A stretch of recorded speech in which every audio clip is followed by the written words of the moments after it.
Daniel O'Connor, then they might vary it a bit, but probably Hupfield, and then Lang, Holden, Hughes. And Sam Lang is wearing number 9, not number. They haven't got a number 1.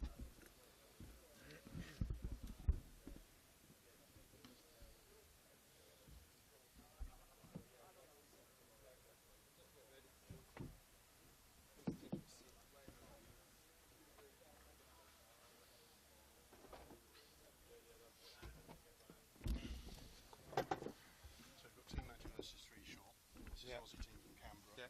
These are from Bolton, but they play in the Manchester League. Well, you can tell me about them. Yeah. And this is the team's names. Have you returned to life? No. Jack, Pete is playing for the 3 short side. He's also the Canberra franchise owner. He knows the concept inside out. Rob's the other guy who's going to start off the conference in the chair. Maybe it would be good for Pete to come in at some point. Or you guys want to kick it off and then bring him in, or what?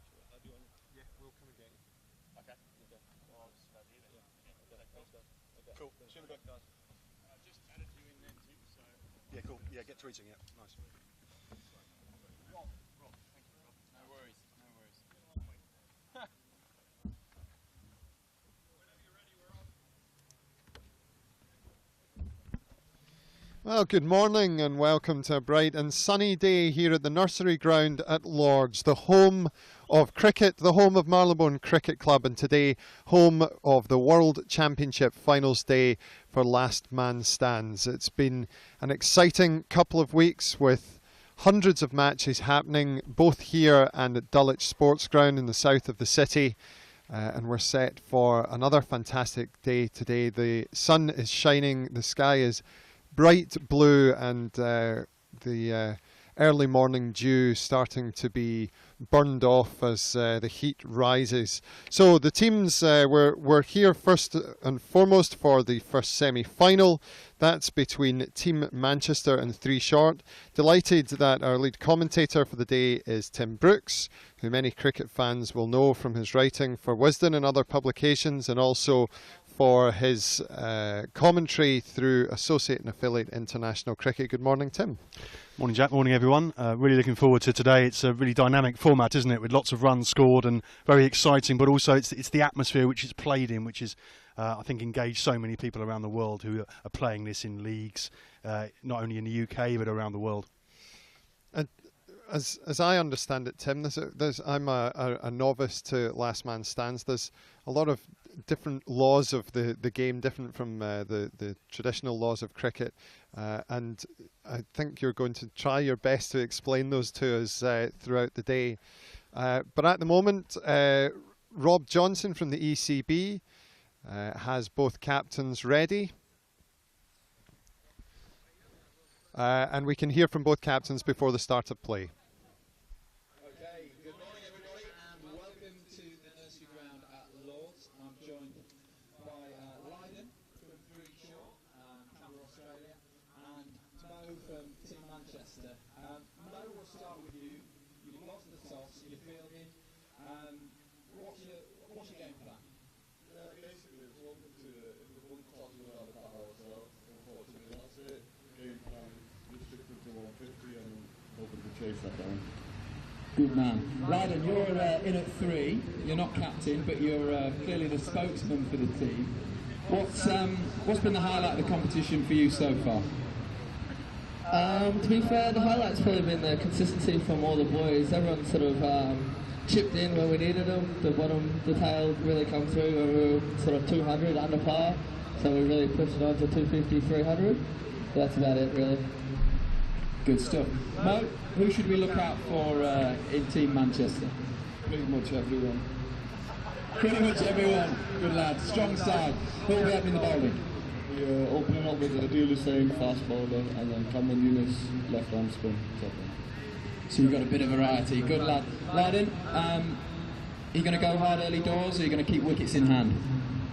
I'm pretty sure we back all the way down to 8, so we'll probably go hard straight away. Anything short, anything full, anything in between, we'll probably go over the fence. I'm looking forward to it. Good luck, guys. All the best. First semi-final about to start. Good luck, everyone. Rob Johnson, thank you very much indeed for that. And Tim, I think what was exemplified there in the answers, particularly from the Aussie captain, is exactly the kind of spirit you were talking about and the dynamism we can expect throughout today.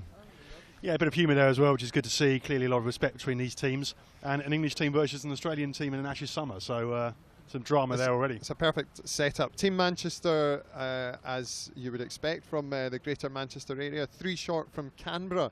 I wonder, Tim, if our Aussie counterparts from Canberra are feeling emboldened by the performances of Finch and Marsh yesterday at Grange Cricket Club in Edinburgh against Scotland. Well, Finch is having quite a week, isn't he? Took England to the sword and then went north of the border and did the same. Yeah, he's certainly on a purple patch, and 3 short playing in purple today. Maybe they can replicate some of his form. So, Tim, yes, we were saying lots of rules changes, lots of laws changes. You've been swatting up on this. Run us through some of the ways in which last man stands differs to normal cricket. Okay, well, the first thing to say is it's 8 aside. With 3 fielders each side of the wicket. It's only 5 ball overs, and the first 10 overs are bowled from the same end, and then it switches to the 10 overs from the other end. The idea of that is to speed up the format. There's a couple of other things as well. Free hits apply to any no ball. The last ball of the innings can be hit for 12 if it's hit for 6. And also you have a double play where 2 people can get out the same ball. So if someone's caught, there can also be a run out at the non-striker's end, as they have in baseball.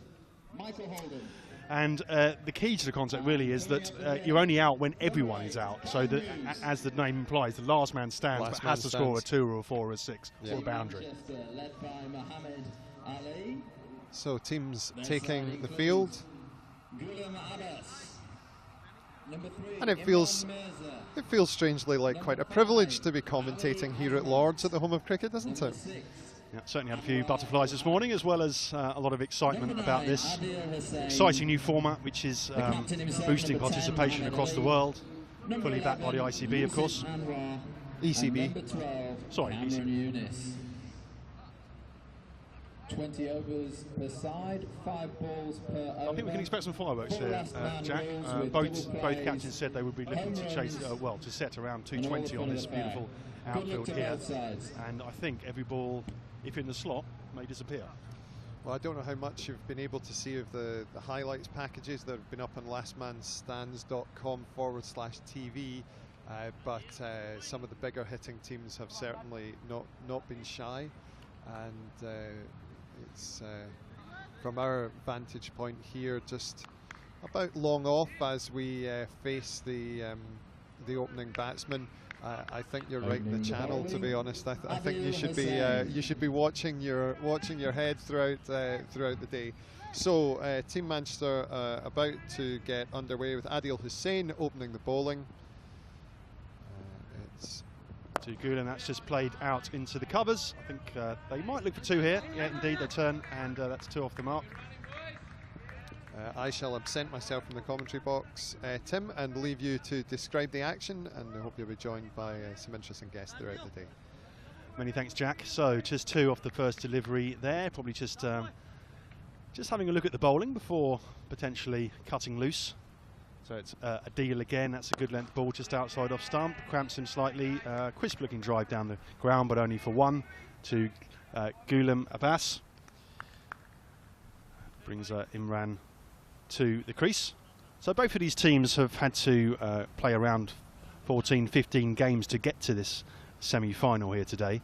That's both in their local leagues and then in the global qualification section that's been played in the last couple of weeks. That's a single into the covers. So no boundary as yet. Tight opening over from Imran. It's a trickle of a crowd here with us. Obviously some people supporting both teams, and also some people that happen to be at Lord's and seeing a match happening on the Nursery Ground and are taking an interesting look. Must be obviously a great honour for these players to be playing in such a historic venue. That could be a wide, it is. It's the first extras of the day. Just fired it wide outside of stump, no chance for the batsman. So Team Manchester, mainly based around the Bolton area, play league cricket, but this form of the game is more of a kind of recreational, social side for them. But of course, shouldn't underestimate, that's a whistle past the edge, an attempted cut shot. Shouldn't underestimate the stakes here. Not only is there a £10,000 prize for the winner in this afternoon's final, but also, of course, pride, because one of the great things about this tournament and this format is that everything is recognised on a website, the player scores and team rankings across the world. That's a lovely ball, just in the channel. Almost catches the shoulder of the bat. A ripple of applause from his teammates, and this has been a very steady opening over. So you saw at the toss that it looks like there's going to be a combination of seam and spin for the start of this game. Of course, he continues from the same end, one of the laws of last man stands. We'll take an opportunity later on when I have some guests to bring you a bit of context on this concept. But for now, we'll stay with the action as we have some slow left arm. That's darted in, played down, blocked down the ground just for a single. New bowler Cameron Eunice. This is Cameron Eunice. Just slow left arm, bowls with a bit of pace, quite tall. That's a little bit short, and indeed gives some room for the cut shot. And this is going to be a run around the boundary, but that has gone for the first boundary of the innings. So just a little bit short, and the batsman just rocked back and timed that one just backward a point. I think we can expect many more of those as the rope takes a bit of a battering. Of course, this is a variation on T20, where you always see a bit of a run fest, and also a real carnival atmosphere. So Eunice will be hoping to tighten up a bit. That's a little bit leg sideish though. Looks to turn that off his hip, but misses it and go through for a leg bye. Just see the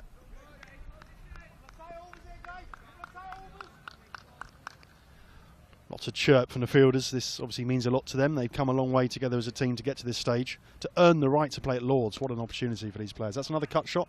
That's square, and indeed that's gone for 4 as well. So profitable area in this over from Ali Azmat, who looks to be a strong character, and just waited on the ball nicely there just to get the timing to pierce the field on the offside. Obviously it's only 8 aside, so generally there's a ring of fielders on the boundary on both sides of the wicket. So it's a ring, but it's an outer ring rather than an inner ring.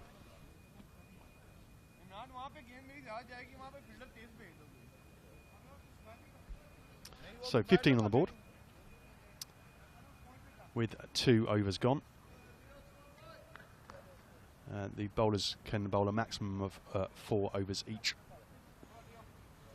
This is Adil Hussain returning. He bowled a good first over, and now stumps out of the ground. That's gone flying, and the batsman possibly just lifted his head a bit there, and the stump cartwheeled out of the ground, and that is the first wicket of this morning's semi-final.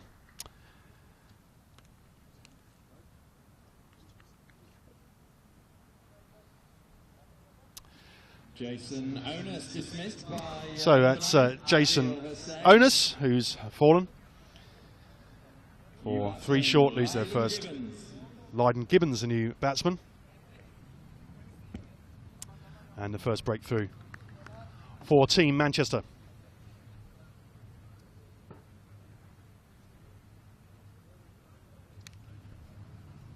I'm delighted to be joined by a member of one of the camps. Good morning. Good morning, Tim. Nice to be here. So give us a little bit of background on your team and the journey so far to get to this point. Well, we 3 short. Predominantly, we're from Canberra. We have one of our mates, Lydon, from the Gold Coast. We were finished second last year at the Australian Nationals to second 11. Got a little bit of revenge against them this tournament, and find ourselves here this week at the final. think obviously the quality of the semi-finals is obviously going to be quite high, given that they've come so far in this competition, as that's just hit the pad, but looking to slip down the leg side. So what have you made so far of your opponents today? They're a very good side. I think all of the sides that we've seen this week have certainly taken it up a notch without being too cliched. But you know, I think the boys have done well. They've really learnt to adapt to playing on turf as opposed to synthetic that we play on at home. Yeah, really happy. That's just squirted out down to third man, but it's well stopped on the boundary. Think about two, but save the one. That's an excellent bit of fielding. So, would you say it's a format that's really taken off in Australia? It's still early days, I think, in Australia. We've been running now for 2 years in Canberra, and it's really starting to take momentum, particularly with families that have got limited time. The format being able to be played in 2 hours. That's a lovely looking, that's a crunching square drive, and that's a shot of the day so far, I'd suggest. Just leant into it, just turn the wrist a little bit to get it square, and that was a classy shot. Yeah, along the ground as well, and I think that's the change in conditions over here as well. There's certainly been more shots along the turf than in through the air. So a little bit of background on some of these players. You've been together as a team for a while, obviously play some local cricket out in Canberra too. Yeah, the three short have won a number of competitions in Canberra. As I said, most of us are from there. Probably been together for, well, actually since LMS started in Canberra back in 2009. So yeah, they've got a lot of experience together. They know their own games. Another single to Simon Hill there, just driven down the ground. Looks to be well organised player. Yeah, it's definitely sort of get some runs early. Try not to throw our wickets away too quickly. Certainly, I think some of the big sides that were in the comp this year probably lost swinging out hard early, not respecting the bowlers. So to people new to this format, what is the kind of additional drama from the slight changes in rules that last man stands brings? I mean, let's talk about that last man stands concept for a start. Well, it's one of the things that I think is fantastic about the game is the fact that, you know, I know a lot of guys that were registered number 11s who, you know, they used to complain vehemently that they were always robbed of 100 because they'd come out late and never get a chance to bat. And now, in this format, of course, you know, you have to take the full 8 wickets. So playing a miss there as he looked to swipe that through mid-wicket somewhere, but and then plays an impeccable straight drive as a practice shot afterwards. If there's one thing you know about Lydon, he's a character both on and off the field. He'll try and convince you he meant to play that. That was wonderful. There's a slight difference in what he actually played and what he practiced afterwards. That's just a single out to extra cover, deep extra cover. So where would you say is the highest scoring part of the innings generally? Do you try and put them on the board early or set a platform and take off in the middle stages? Well, I think we've played a couple of different formats this competition, and we played the number 1 side in the world in Kings 8, and we tried to level a platform. Got a little bit behind. That's a nice looking shot, just turned off his toes. Might think about 2 here, settle for 1. So that's a good fielding from the fast bowler, Adil Hussain. Yeah, you really do need to just play to the conditions, I think. Today I think it'll be about accumulating, set a platform, and then see how we go from there. The guys must be really up for this, or a little bit tense as well, or just let's go out there and see what we got. I don't think we've ever been more relaxed. I think when we came here two weeks ago and looked at the standard, we thought, you know, we've come for a good time. We'll see how we go. The fact that we're here today, everyone's just ecstatic. The opportunity to play at Lords is one that doesn't come along very often. Surprised you didn't extend the invitation to Aaron Finch. He's in the country, isn't he? If we could, we would have. We were at Southampton to watch that innings the other day, and it was spectacular. It certainly was. So just a little bit of off spin here from Imran Mirza, and that come back for 2. That's good running if he gets there. It's always good running if you get there, isn't it? If you don't quite get there, people say it's not very well judged. Well, certainly if you look at our team, we're not on the smaller side, so good wheels from our boys. Be a little bit smaller after that frenetic single, double. So how long are you guys in the country for? Making a little bit of a trip out of it as well around this?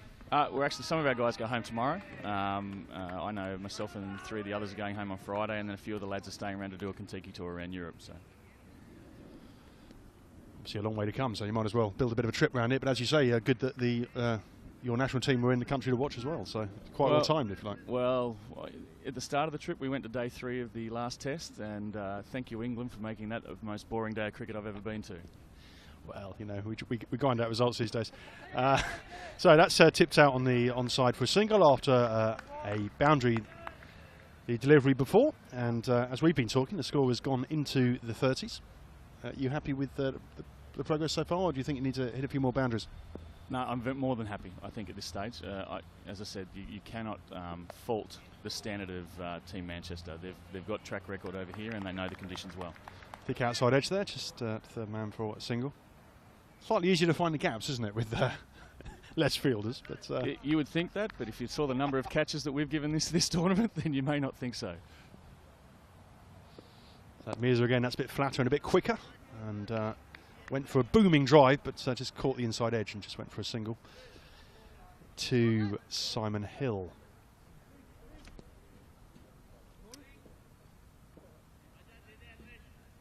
So you were saying before about you played the leading team in the world in this format. Can you explain a little bit about how those rankings are calculated? The rankings are calculated on the number of wins and losses that you have. Obviously, you get more points for the higher the grade that you play in. In talking to the guys from Kings 8, they certainly play. They play on a lot of turf decks. They do a lot of running, bigger grounds than probably what we play at home, and that comes down a lot to availability. So basically, the more points that you score in tournaments like this, as well as your national championships, will actually get you higher up the rankings. Got a bowling change here. Ali Azmat coming on to bowl.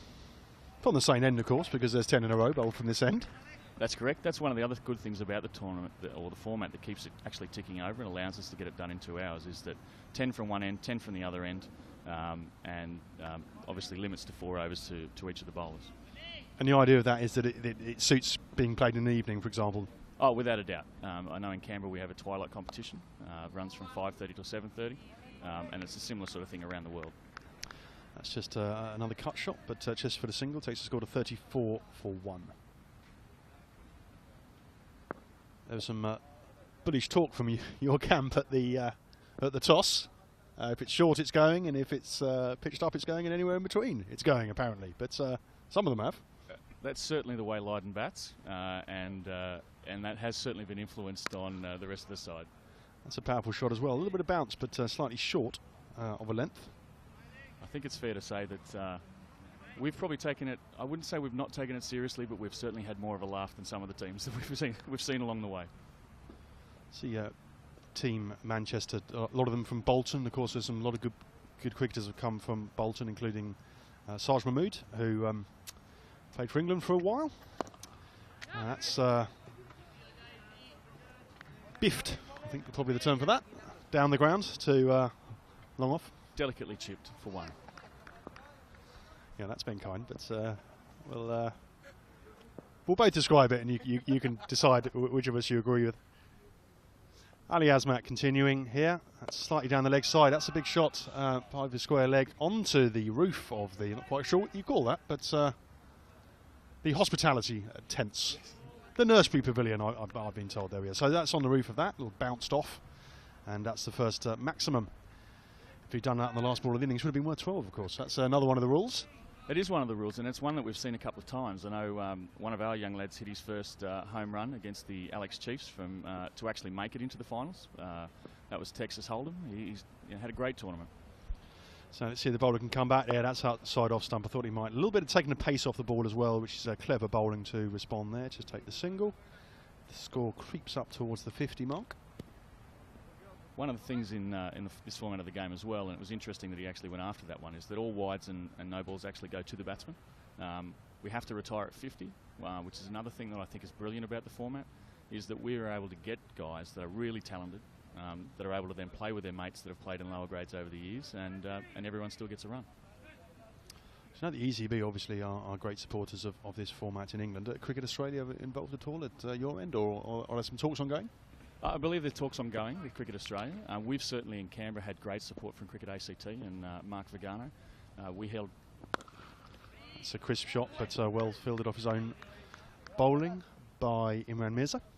We had national championships in Canberra last year, and with the support of Cricket ACT, we held a good tournament with 24 teams. Mirza again, that's flatter and possibly the arm ball. But anyway, that's gone through the leg side, a little bit of spill by the keeper. So everything happening in that delivery except for hitting the ball.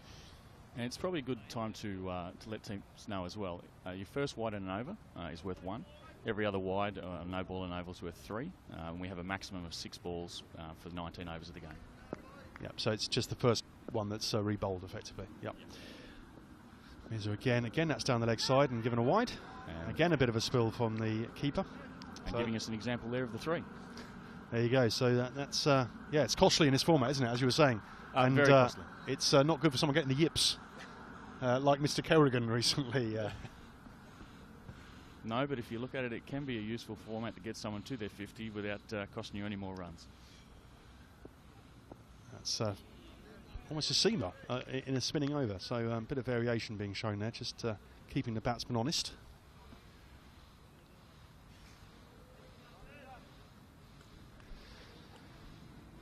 So we've seen all sorts this over.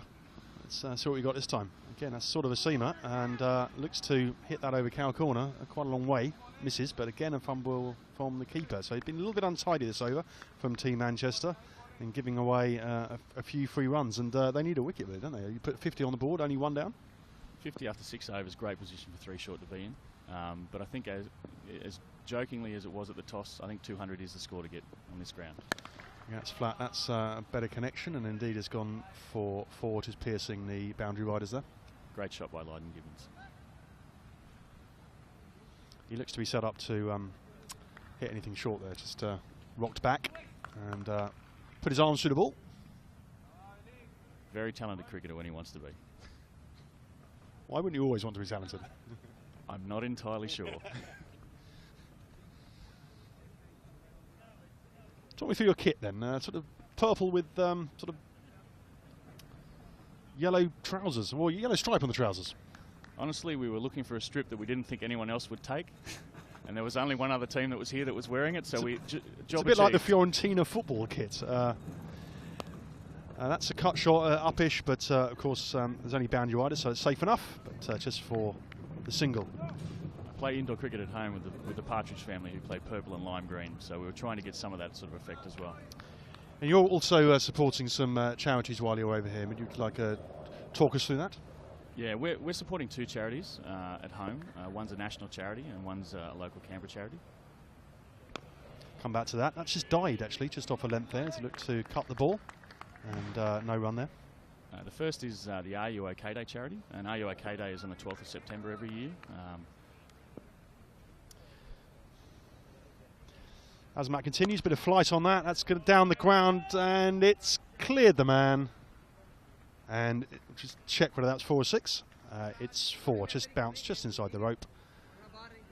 I thought for a minute that was going to sail a long way, but possibly didn't get quite as crisp a contact as I thought he might have done. But into the breeze, just held it up a bit. But Are You OK Day is a charity that's started a few years ago now, where we're trying to raise awareness into depression and suicide prevention in men. Very big issue at home in Australia. Yeah, it's good to hear. Important cause there. That's down the ground and into the sight screen.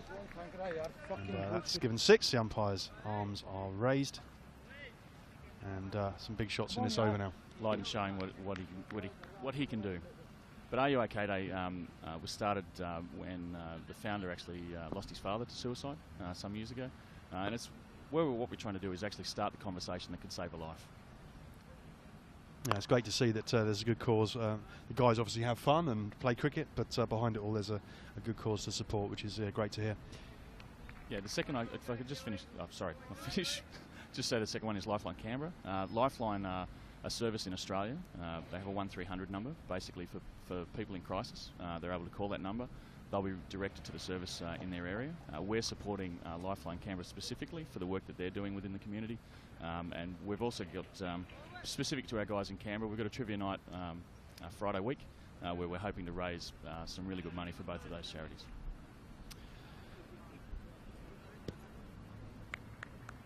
So just a little break there for a quick drink.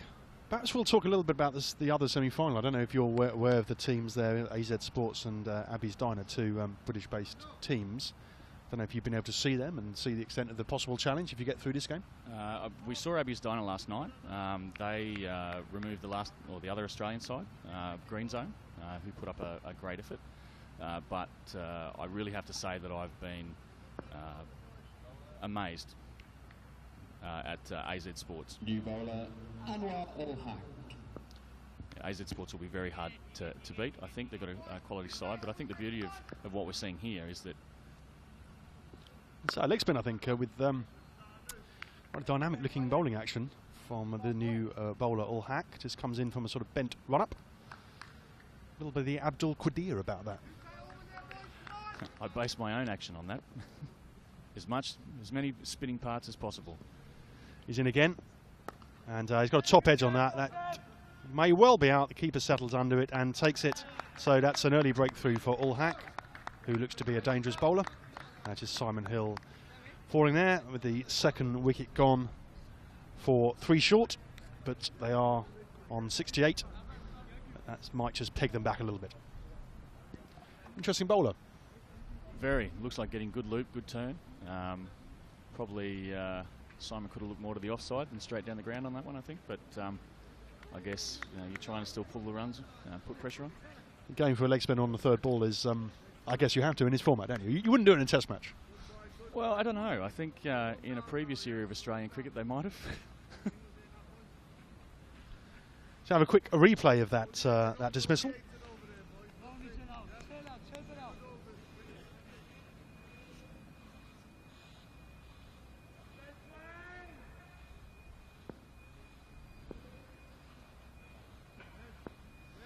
So you just saw the fall of that wicket. It's a good delivery, played slightly across the line and got the top edge safely bagged by the keeper.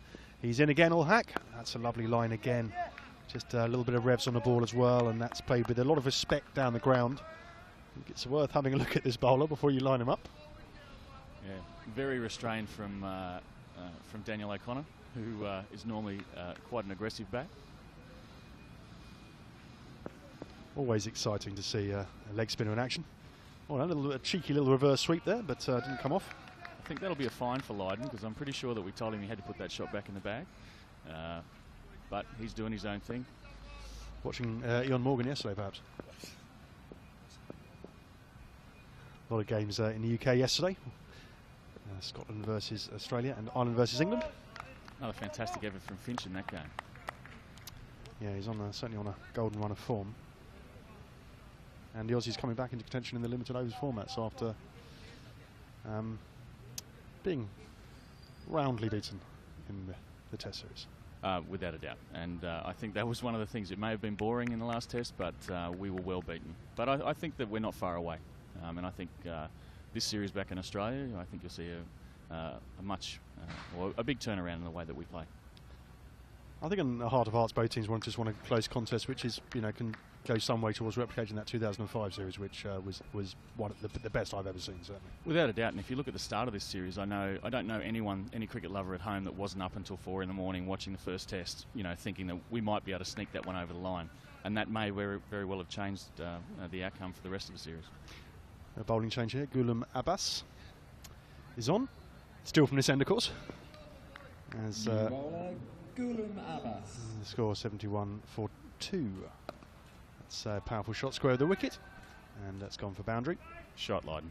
And Lydon showing again that he's still enjoying himself out there. Loves to play shots. One of the other interesting things when you retire for 50 in this format of the game is the fact that you can actually come back into bat once everyone else has had a bat, and that can actually be a tactic for bowling sides to not take the wicket to prevent the star batsman from coming back in. He's been joined by some of the Maasai team, just shaking their hands there. Wonderful costumes they've got. They've been played in this country before, of course, but have been involved in last man stands. And I think some of the members of that are going to take part in the charity game versus Select 11, which will happen before the final. So we're very much looking forward to that. So Abbas again, a lot of flight on that. That's just cut down. It's only going to be a single, I think. Indeed. Yeah, we've got 4 or 5 guys from 3 short playing in that Australian side, and another where I'd commend our boys last night. They had money left in their own fund and they threw it towards buying a spot in the final. Yeah, and that's the spirit in which this tournament's played in, isn't it? And that's an interesting attempt to field that. Sort of a sliding tackle, but didn't come off, unfortunately.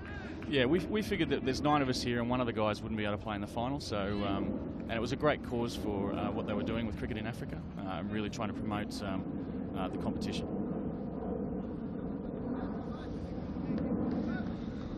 So it's interestingly poised now, a lot of runs on the board, but a couple of wickets down, and with that very useful leg spin of All Hack. That's a nice, nicely played out on the offside, but straight to the man on the fence. And that's the end of the over, 82 for 2.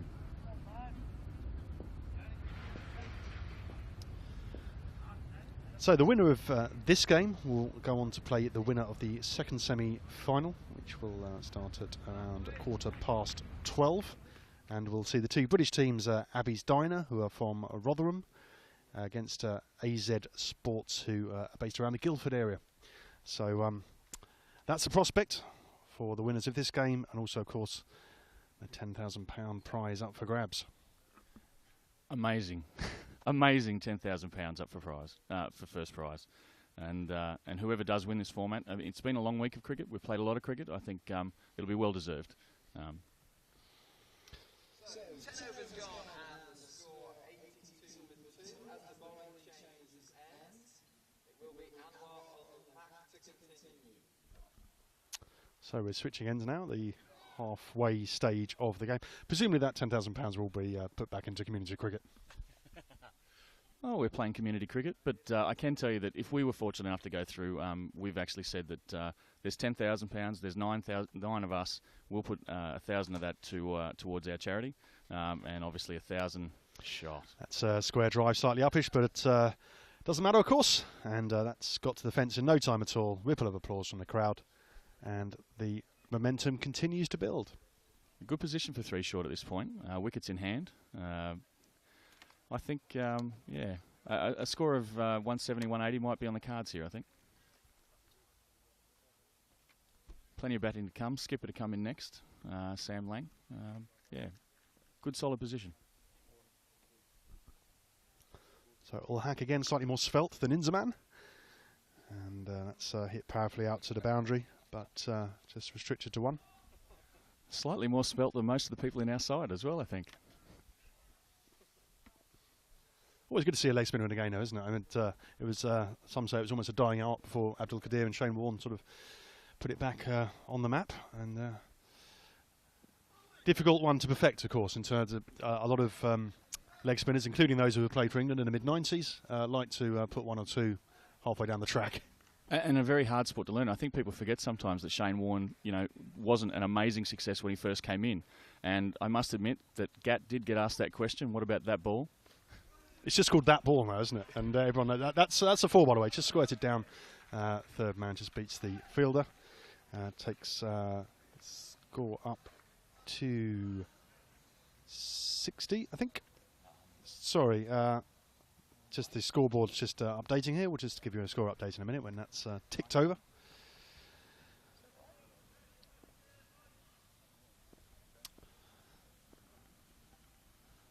So All Hack again, as that one's just squirted down towards the boundary. And that's defended on the back foot. I'll probably beat him in a flight a bit there, but still got a single. Good running there from 3 short, just to pick up the singles. I think sometimes everyone thinks that you have to hit 4s and 6s, but accumulating runs in this format will really do you well. So we're close to retiring for this batsman now. He'll obviously get the chance to come back in at the end, but that's one of the rules, of course. 50, you retire. You can come in at the end if everyone else has been dismissed to resume your innings. So 92 for 2. And Leiden on 46, so just a boundary away from having to retire. Coming up to the 3 figures mark just after halfway through the game. That's just cramped in for room, but just drops it out on the offside and walks through for a single.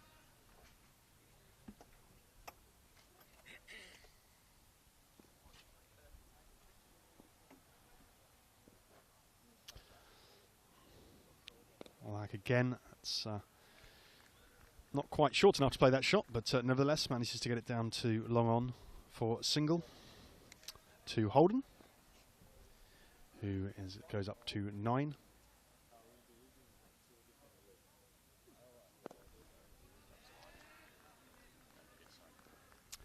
So another single.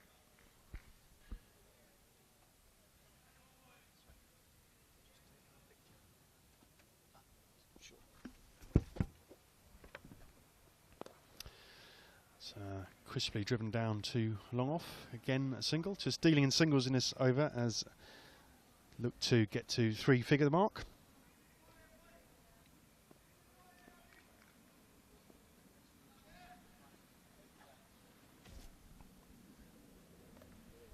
And that's cut. Might get stopped. It's going to be a touch and go. Athletic bit of fielding there on the boundary to save the boundary. And a round of applause from everyone for that. That's certainly one thing that has impressed me throughout the tournament is the standard of fielding. Everyone really hitting the ball hard and getting him back into the keeper, mostly on the full. Well, that was a £10,000 dive, wasn't it, that one? Without a doubt. Full stretch. Without a doubt. So 98 for 2 here as we're into the second half of this game. So as per the rules, they switched, of course, to the other end, and we'll see the remainder of this innings from the far end.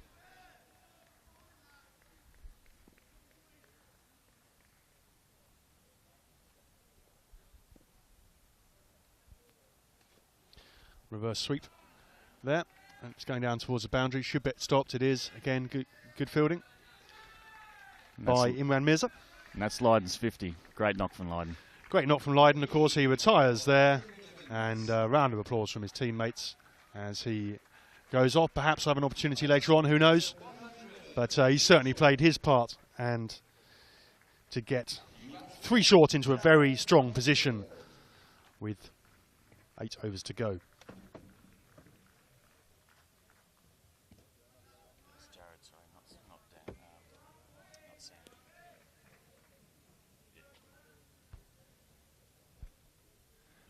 And Jared Hupfield coming in next after Lydon retired.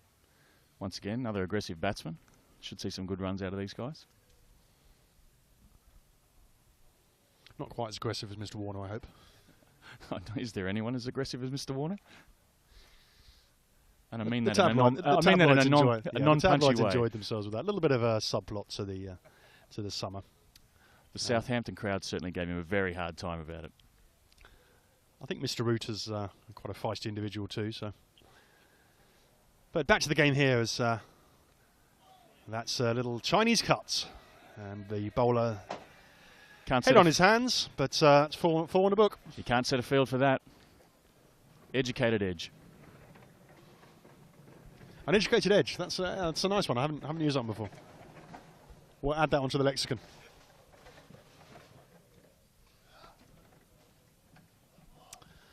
I think it's fair to say that he was a little bit bamboozled in the flight there. I think that might be fair. Been a good spell, isn't it? And in fact, obviously took a wicket with, I think, his 3rd delivery. But he's bowled some very good balls since as well. Without a doubt. We haven't seen a lot of really tight spinners this tournament, I don't think. He's gone back to that, and that's not advised. But he's got away with it, despite a strong claim. They go back for a second here. This could be dangerous. Might have to get in the way. It's safely home, actually. But a little bit of indecision. Decided to come back for the 2 and had to scamper pretty hard. Good running there from 3 short. That's the sort of pressure that we need to see for the latter half of this game. So 100 up, of course. 106 now. 2 relatively new players to the crease now, of course, with the recent retirement after reaching 50. Ulhack continues, and that's played respectfully. That's not a shot you see, I'm guessing, in this format too often. The forward defensive. Not very often, not very often. But once again, as I said, there's been fantastic bowling throughout the tournament. I have seen it a couple of times. It's normally followed with a lusty blow. In England, we've obviously got Jeffrey Boycott, who is known for his defensive play. That could be a stumping. No, it's missed it actually, but he just looked to come down a wicket a bit and a little bit of turn and bounce, but it was clearly behind the line. Dot ball, lusty blow. I was just saying, who's the Australian equivalent of Boycott, do you think? One of those players that likes to stay there all day, occupy the crease? I don't think we have one. We've always played positive cricket, always been aggressive, and I think once again that would show out why in the final test we would have gone, we actually set a total that England could chase. It was good from us, positive cricket.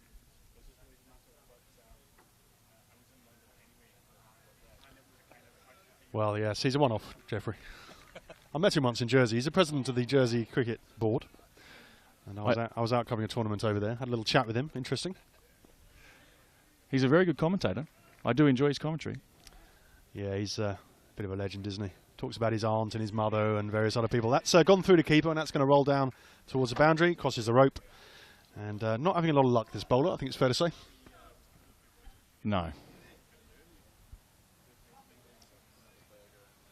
Be important, actually, for Team Manchester that they get a couple of wickets here to really apply the pressure, because with a few wickets in hand, I think we could really launch into the final few overs of this innings. Without a doubt, and it seems that they've used their spin a lot right in the middle part of the game here.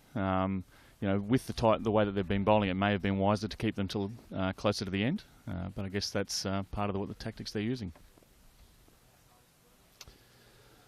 So a bit of off spin now. That's just worked off the hip for a single to O'Connor. Brings Hupfield back onto strike, and the score is at Nelson. This would get Mr. Shepherd hopping around. Not an Australian one that we're concerned about, although I often wonder why 87 ever was. I know it's 13 short, but... Right, this could be out. It's settling under long on's come down and taken the catch comfortably. But it looks as slightly misjudged it, but just jogged a bit in the end and took a solid catch. Yeah, I think he lost it in the sun there. It has been one of the things we've been surprised by in this tournament, with conditions being very bright.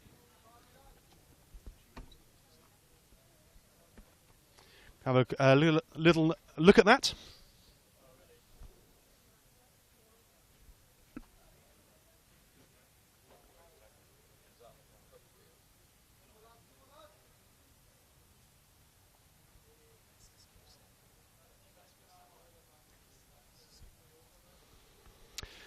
So there you go, you just seen the wicket there. Good solid catch, a big shot down the ground, but didn't get all of it and was safely caught. Brings Sam Lang to the crease, and we were just saying the importance of team managers taking a wicket, and they did so. I'd prefer if you didn't mention that again for the rest of the game, thanks. Commentator's curse. I've been accused of it many times. Without a doubt. I'm certainly not going to stitch myself up for that. Just looked to probably hit a 6 over long on there, and possibly the bat turned in his hand or slightly misread the flight. Just got under it, didn't he, really?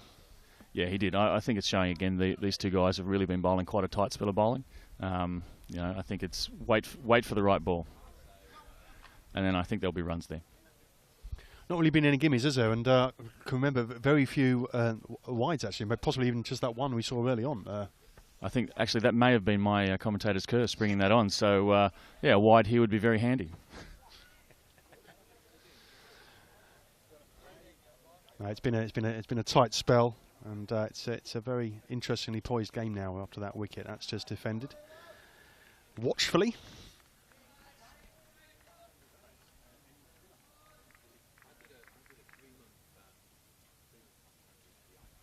Sam led the Australian side yesterday as well to 2 wins over Africa and Bangladesh. Very strong captain, very well liked. Really brings his side together. That's a strong shot, the bat foot. Fielder interested for a while, but that's just a one bounce forward. Just rocked back on the bat foot. Got a very solid connection indeed. Hit it in front of square and other 4 to the score, taking the score up to 116 for 3.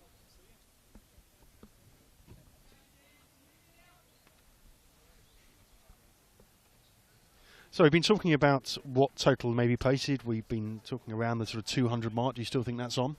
I think it's probably closer to 180 looking at where we are now, but there's no doubt with the size of the ground here. Certainly the boundary is a little bit shorter than what we have been playing on. There is that opportunity to go over the top. But I think, yeah, just picking the right ball, I think. Shot selection crucial here. Choose the right ball to go for the maximum. And again, that's flatter. That didn't bounce much, LBW shout, but not given. Umpire suggesting it was a bit high. Just slid on though, didn't it? Very much so, yeah. I think sometimes in this format, the guys do forget to watch the ball. They think it's all, as I said, all about sixes and fours. But we'll see. Dan O'Connor certainly has a keen eye.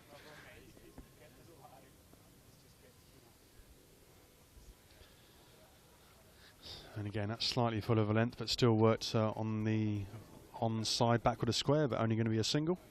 117 for 3. I'd just like to say as well, Tim, I'd like to thank everywhere we've been in England, the people. They've been fantastic. We had a chance to go and play golf at Stoke. Hospitality there was outstanding. We also had a chance, to, as I said, to go down to Southampton, and the banter in the crowd was fantastic. That is the biggest shot we've seen today. It's cleared the practice nets, and indeed it's onto the seats of the main ground here at Lord's, and that went a long way. Without a doubt. And Sam's certainly a very clean hitter of the ball. Had a slow start to the tournament, but yeah, really has, as I said, brought the team together. And I'd like to see him score another 50 here at Lord's. Is he a player that tends to go for those big shots square of the wicket rather than down the ground? He's actually got an all-round game. He can play. It's the same as Lydon. He's got all the shots, and probably better than some of the rest of us. He doesn't think too much about him. Off to the way though, isn't it? Go on instinct. We'll see what the bowler does to come back. Slightly quicker, outside off. Just cut shot, but ends up getting an inside edge on it down to long on. Inside half of the bat, and just for the single. So good comeback there from the bowler, and it's a good contest between these two, because the bowlers in the last few overs have shown the ability to bowl with control and indeed variation. Without a doubt. And this deck is just looking fantastic for cricket. Again, another LBW shout, but he's not going to get that one. And they just go through for a leg bye. Probably should have been 2 there from Dan O'Connor, just on his heels, going through on that one. But then has put the skipper back on strike. So 125 for 3, with 5 overs left.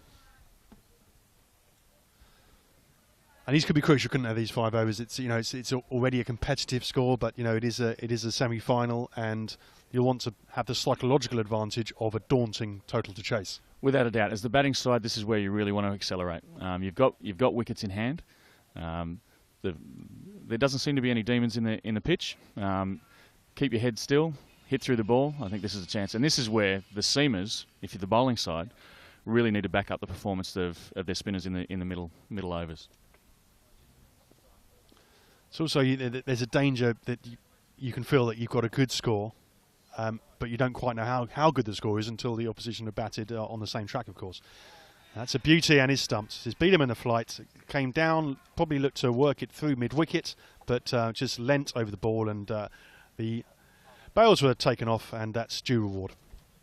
And we're going to have another look at that.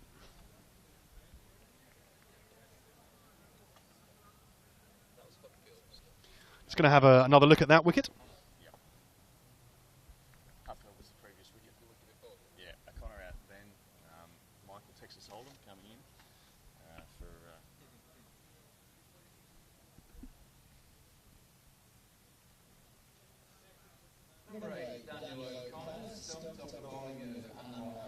So having a second look at that replay of that excellent delivery, just whistle past the edge.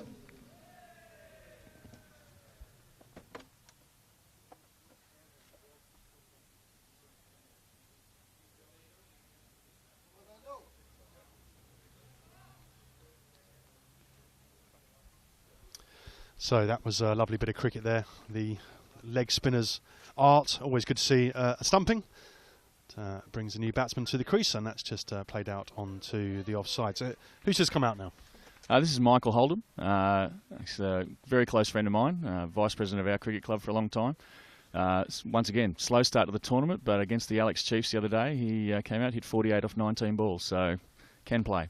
Looks like he might have been to lunch with Mike Gatting.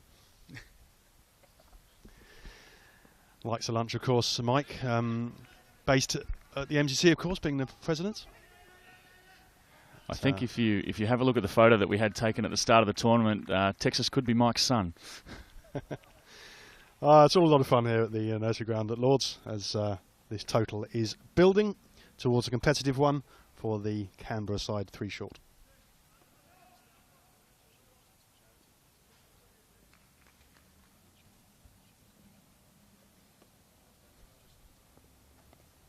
That's just played down to third man.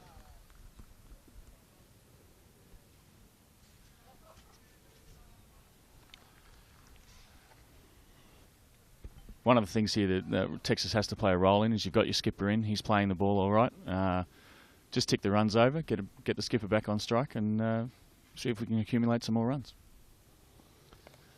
Went for a big one there, coiled up, but beaten in the flight again, and it just fell at his toes. A bit lucky to get away with that, in fact. Yeah, a little bit quicker through the air there, I think. And the skipper lifted his head a bit, but still got back contact. We're still doing all right.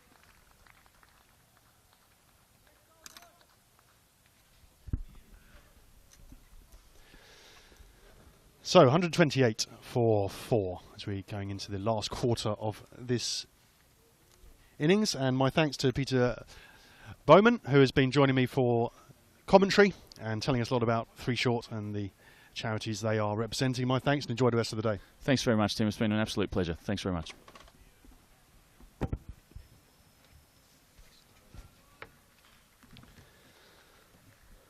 I'm delighted to be joined by Hannah Weaver, who represents a charity Cricket Without Boundaries. Do a lot of work with cricket development. Welcome, Hannah. Hi, how you doing? Very well, thanks. Enjoying this match here between this Australian team and the one from Bolton. The Australian team look like they're going to post a competitive total. Just watch this delivery. That's a bit quicker. Just worked off the back foot for a single. So, tell us a little bit about Cricket Without Boundaries. Well, Cricket Without Boundaries is a cricket development and HIV/AIDS awareness charity. We were founded in 2005 by our 3 founder trustees who set off on a trip from Cairo to Cape Town to coach cricket initially, and then whilst they were there, they discovered the plague, the modern day plague, which is HIV and AIDS, and decided to do something about it. Excellent to hear that cricket, can help with these important issues across the world. Yeah, I think that's one of the sort of the unique things really about cricket is you don't need a lot of equipment to play it. So in terms of working with with children and coaching people to play the game, it's quite easy setup. Yeah, I've been doing a bit of work myself actually with the Sierra Leone cricket, helping them do a little documentary to raise awareness of their kind of social inclusion programs in Sierra Leone, and that's been something that's been great to be linked with. Yeah, we're working in 5 countries currently in Africa: Uganda, Rwanda, Botswana, the Cameroon, and of course Kenya. And we have worked very closely with the Maasai Warriors who are here today, and some of them are going to be playing later on. Yeah, it's great to see they walked past us early on. Actually, we shook hands, and they're a great team. Actually, they've been over before, and they've been featured in Wisden and things as well. And I think they've got a little bit of a name for themselves, and that's really great to see. So back to the game, 132 for 4 with 3 overs to go, and the fast bowler Adil Hussain is returning. He bowled very well in his first spell, and this is interesting, Hannah, about what total they can set with 3 overs left. Obviously, you'd expect a few boundaries in that time. They're looking at possibly around the 150, 160 mark. I think one of the things that's been, just watching some of the games yesterday and then again this morning is the standard of cricket is really quite high. Yeah, I've certainly been very impressed. So that's driven down the grounds to long on for a single. Let's go to 1-3-3.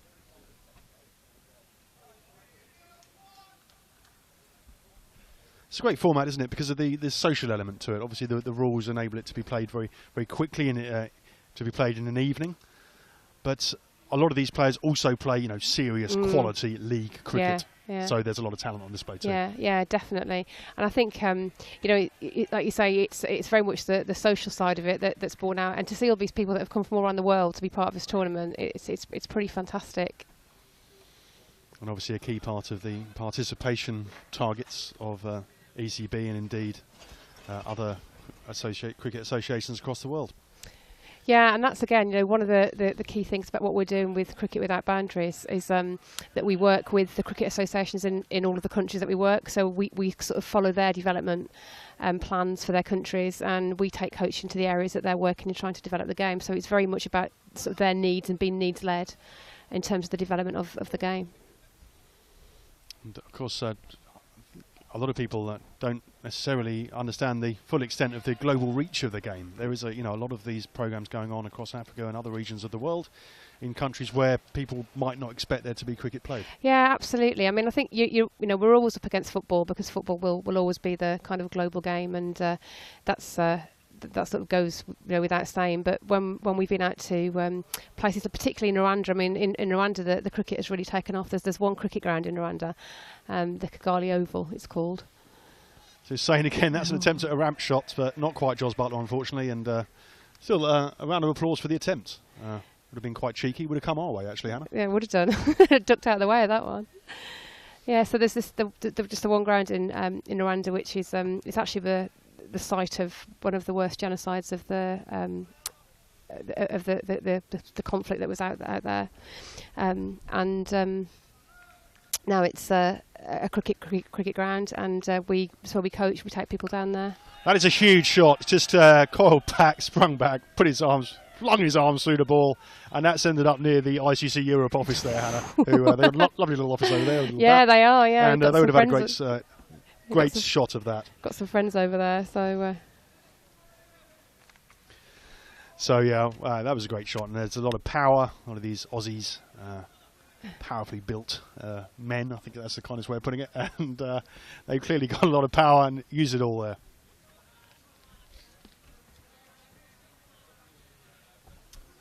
That's Michael Holden, Texas Holden, as I believe his nickname is. That was a very powerful shot, which is, of course, a feature of this format as well. Obviously, 2020 is known as big hitting anyway. Yeah. And if you include the variations of last man stands, you've got a very exciting format. They're going to come back for a quick second. That's whiskey down, and that's out. That's a suicidal, not single, because they went for two, but then they almost clashed in the middle of the wicket. It ended up being a little bit farcical, and Mr. Holden, unfortunately, has to go.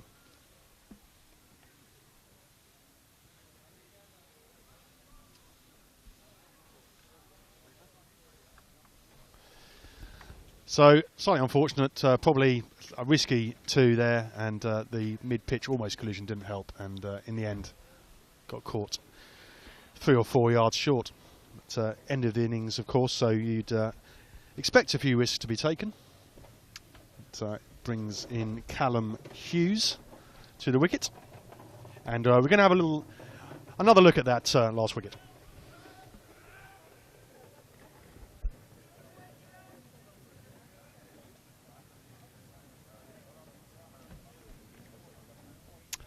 So you're back with us live. It's sort of carnival atmosphere building down here in the Nursery Ground under the sunshine. A little bit of a misfield there, so they do indeed get the additional run there. Yeah, Hannah, it's a great atmosphere now, isn't it? There's the crowd is building slightly. Members of both teams, supporters of both teams, and a lovely place to come, isn't it, for an event like this? It's absolutely beautiful, and you know, we've been so lucky with the weather throughout the whole tournament, and today it's absolutely glorious. It's a really lovely day. And a real incentive for the teams to qualify for this stage with, you know, something to tell the grandchildren about, isn't it, playing at Lords? Yeah, absolutely. And last night at the presentation dinner, there was an auction for the charity game, which is taking place this afternoon. Sorry, just an excellent delivery there. Just a attempted Yorker that went to dig it out, just narrowly missed the leg stump, but it was a good ball. Yeah, and the Last Man Stands guys auctioned off places for the charity team this afternoon for the chance to play here. the proceeds coming to our charity. So it's nice to see, you know, sort of doing a bit for the charity as well in terms of that, but giving people the chance to play in that game this afternoon in the charity match. This is an excellent over so far from Cameron Eunice, just restricting it to a couple of singles and a couple of twos, taking the score to 149 for 5. And we'll see, they need a big over here. There was some talk of posting 200. That, I don't think that's going to happen here, Hannah, because of some tight bowling. But nevertheless, it's going to be a competitive total to chase, and I'm sure we got a lot of excitement when Team Manchester don the pads. So Adil Hussain is bowled well today. There's a little bit of pace, a little bit of fire. That's just played backward a point for a single. Brings Sam Lang on to strike. Quality bowler though, Hannah. It's he found a line of length. He's bowled with a bit of pace, a little bit of bounce as well. And we've seen it again there. Just look to give himself some room and play it sort of in the extra cover region, or perhaps turn the wrist and play it backward a square, but just beating for pace.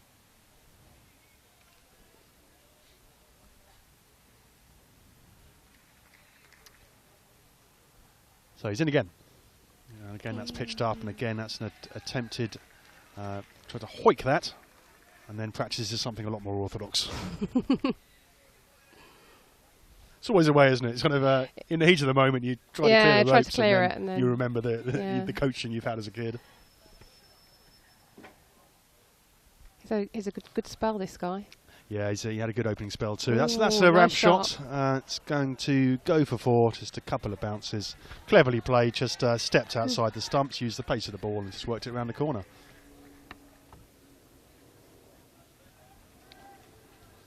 One of the. And we'll have another look at that cheeky little shot.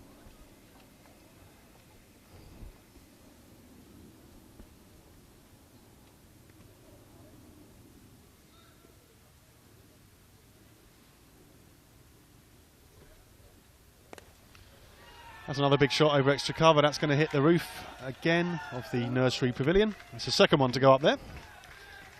And indeed, it's the last ball of the innings. So that's a home run. That's worth 12 runs. That's the last man stands rule, of course. And I hear it happens quite often, and it's happened again here at quite a fitting time in the semi-final. And indeed has boosted that score. Up to 166 for 5, 3 short posted, so 167 for victory. Where Team Manchester will need to chase, and it's been an exciting first innings of this semi-final, Hannah, and really has set up the day ahead. Absolutely, absolutely. And quite a tightly contested game. There were periods where the bowling was on top, periods where, you know, with a couple of big shots, so there was a little ebb and flow to it. Yeah, I think it's quite a nice total, I think, and it'll be interesting to see what the Manchester boys do now. Lovely to see the teams clapping each other off. Really is a great camaraderie in this competition.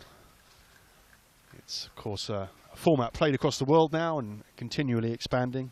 I hear there's certainly over 30,000 players internationally in this format, and around just under 2,000 teams. All played at a sort of franchise level in different cities across the world, and come together for these World Championships, which is being hosted, as we said earlier, at the home, the Mecca of cricket, if you like, Lords, in Sunbathe St John's Wood. So 166 for 5 from the team from Canberra, which is a little less than the 200, which was predicted at the toss, but nevertheless will certainly take some chasing.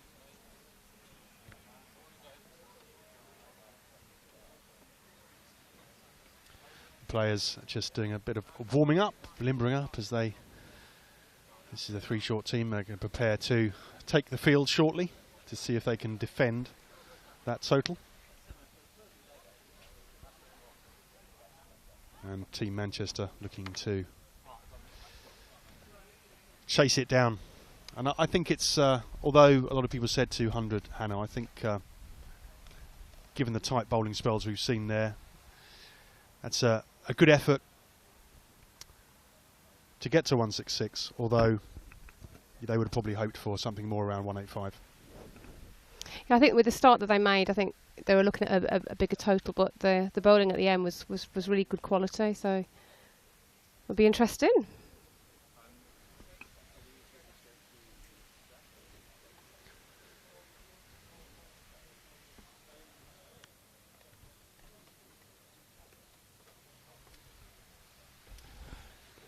So, on a break between innings, we're just reflecting on the first innings in this semi-final, which has seen the team from Canberra post 167 victory for the team from Manchester, showing the international flavour to last man stands. And it's going to be very interesting spectacle to see if they can chase that final down. And remember, the stakes are high with £10,000 for the winner of this afternoon's final and the right to play there. Flags of the pavilion rustling slightly, but not a cloud in the sky, as we're enjoying a late summer sunshine in the north of London.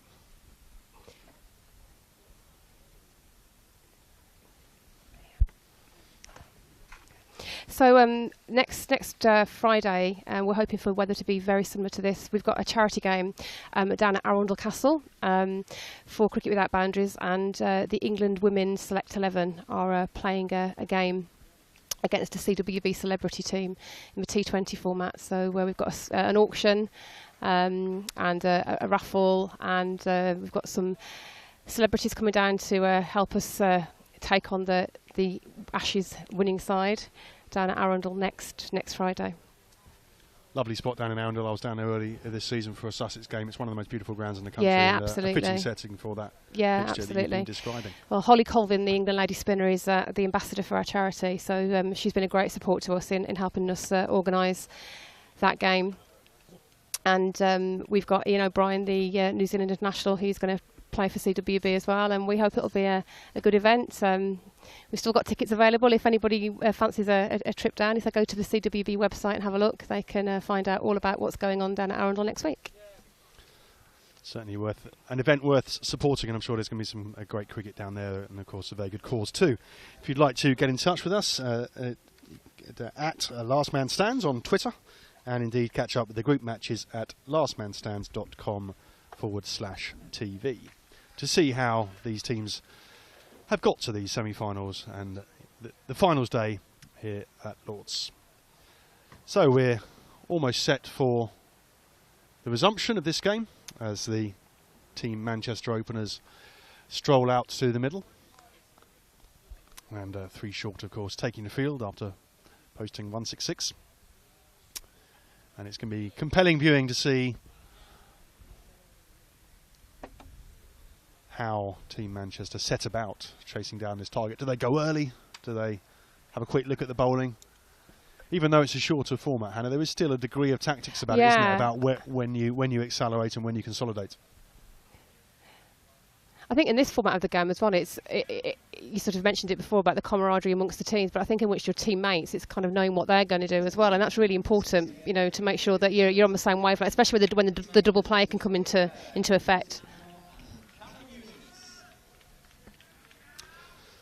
So the openers for Team Manchester, Yusuf Anwar and Kamran Younis. And it's Callum Hughes opening the bowling for 3 short, the Canberra team. He's a very tall man, isn't he? Very tall. Man. He'll get a little bit of bounce, I expect, off a driving length. We shall see. Just totters into bowl. Actually, that's not quite as quick as we might have expected there, Anna, but maybe it's a loosener. Always come out the back of the hand. Maybe a slow ball. We'll give them the benefit of the doubt there.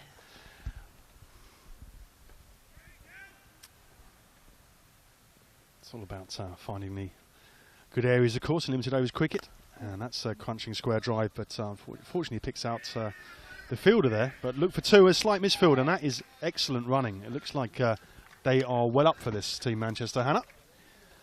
Really absolutely, focused. That was good running, that was. Very, very quick between the wicket. Yeah, I think they really they really want to play in this afternoon's final, and it's going to be a very hotly contested game as Hughes is in again. That's a bit shorter of a length. That's just cut square on the offside for a single. We'll be looking for a strong start here, Hannah, but they'll be conscious that losing a couple of wickets is always going to slow down the run rate. Yeah. That's the thing, isn't it? When it's so short and so quick like this, you've got to just make sure that you're focused the whole way through. I think that might be given a wide. Indeed it is. Just slipped a long way wide down the offside. And it can be very costly in this format, actually, the extras. It really does call for disciplined bowling performance. That's wide again. It's brought it in a little bit from the last delivery, but not enough. And the umpire's been given a little bit of exercise here, stretching his arms for the last couple of deliveries. Be important for Hughes to tighten this up, and 3 short will know that they haven't posted a total of 200 as they thought they might, so they're going to have to bowl very well to restrict this talented team, Manchester team. There's a lot of air on that. That's well, it's hooked at about eye level, so I can only assume that's going to be an extra. Just slipped out of his hand there, Hannah, and thankfully it was quite slow, otherwise it would have been quite a dangerous delivery. It's quick reflexes, I think, to get out of the way of the ball.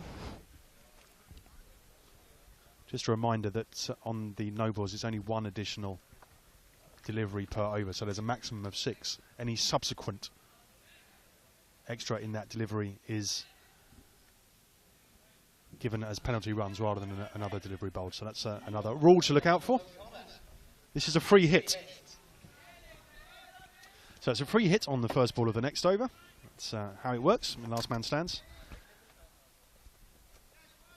I think we can expect a bit of aggression here on the free hit, Hannah. Where do you think he might aim? Back over the bowler's head, I reckon. Well, that's close to us, so keep ready. Yeah, kind of. It went for a try, didn't get under them, didn't get the elevation, so it only got a 1 down to a long on, even though got a good connection on it.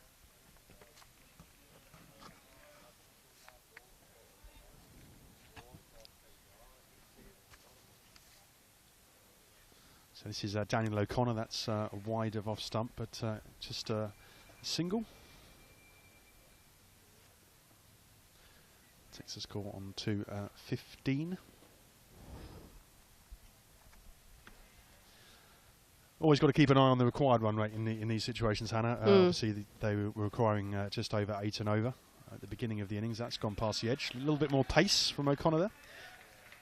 So they'll know that they'll want to keep in around between, well, certainly over 7 and over, just so that the required run rate doesn't go up to the 10s and 11s.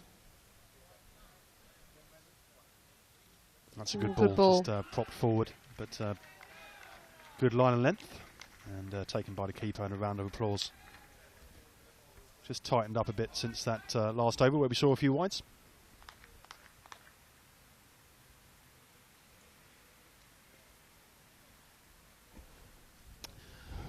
O'Connor again, that's worked down to long on for a single.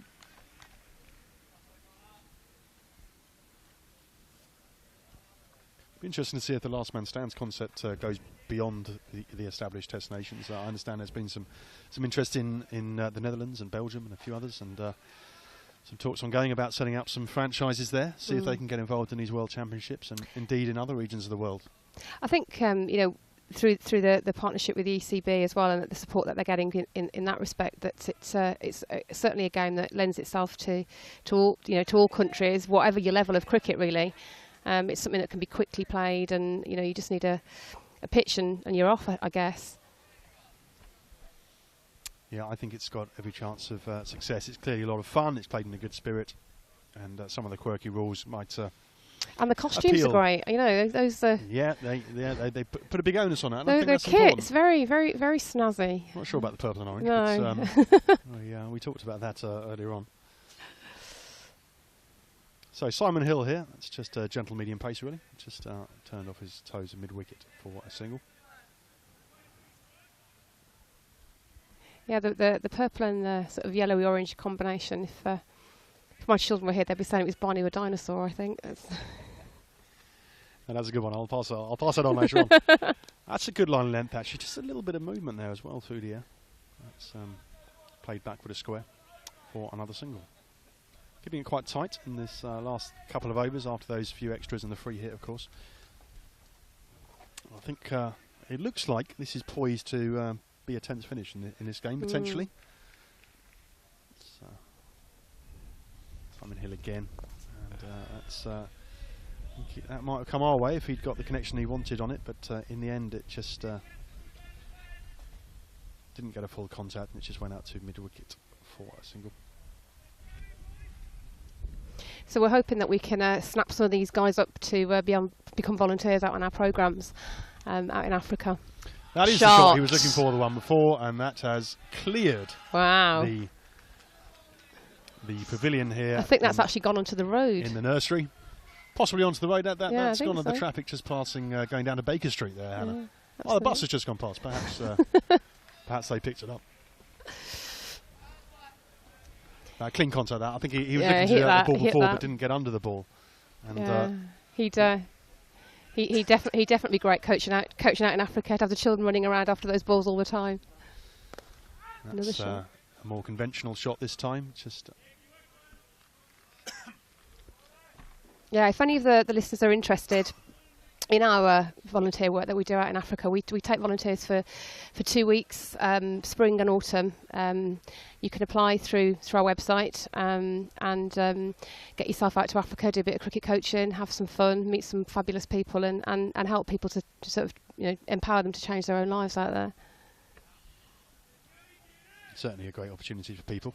It really is, and we get people from all different walks of life. Some students out of university, people kind of in the midst of their careers who want to do something different for a few weeks, and it kind of gives you the opportunity to do it without a long-term commitment. It's not for a year. It's 2 weeks. You sort of take your holiday off work and go out and coach, and you raise your sponsorship money for the projects and pay for your own flights, and off you go. That's hit quite powerfully, but straight to the man on the fence, just a single. So 3 overs gone. 26 now without loss in the 4th over. So they're about up with the run rate, and that's driven down to long off for a single. I think these are 2 quite well matched teams, which you'd expect, of course, having got through to this semi-final. Both played about, I think, 14 or 15 matches to get to this stage. So there's clearly a lot of quality in both sides. And and I mean the scheduling is quite hard on the teams, isn't it? They play their games over quite a short space of time. But I mean, I suppose the prize at the end of it is what makes it all worthwhile, isn't it? And the journey to get there, of course. Of course, oh yeah. And I mean, just the chance to play here. I think that was, that we said that before, didn't we? It's that in itself is a fantastic reward for the effort that the guys have put in.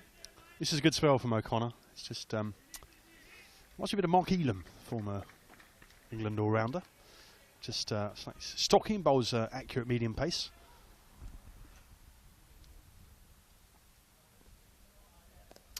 And that's played behind square on the offside for another single. So they're rotating the strike well, but 3 short would say that they're limiting the boundary opportunities. So I guess it depends which way you read the game. It's the end of O'Connor's over. 4 gone with 30 for none, and both batsmen 15 each. So a little bit of symmetry there.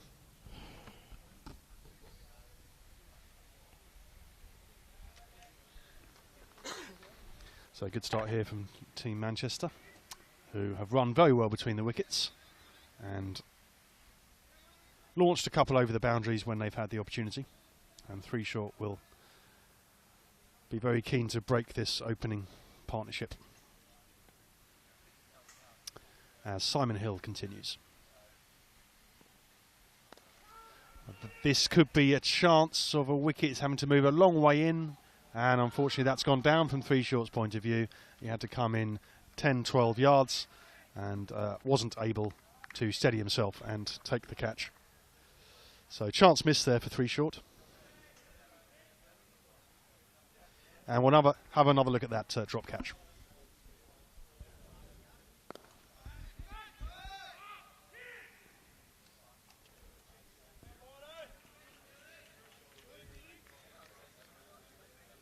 So let's have a look at a replay now.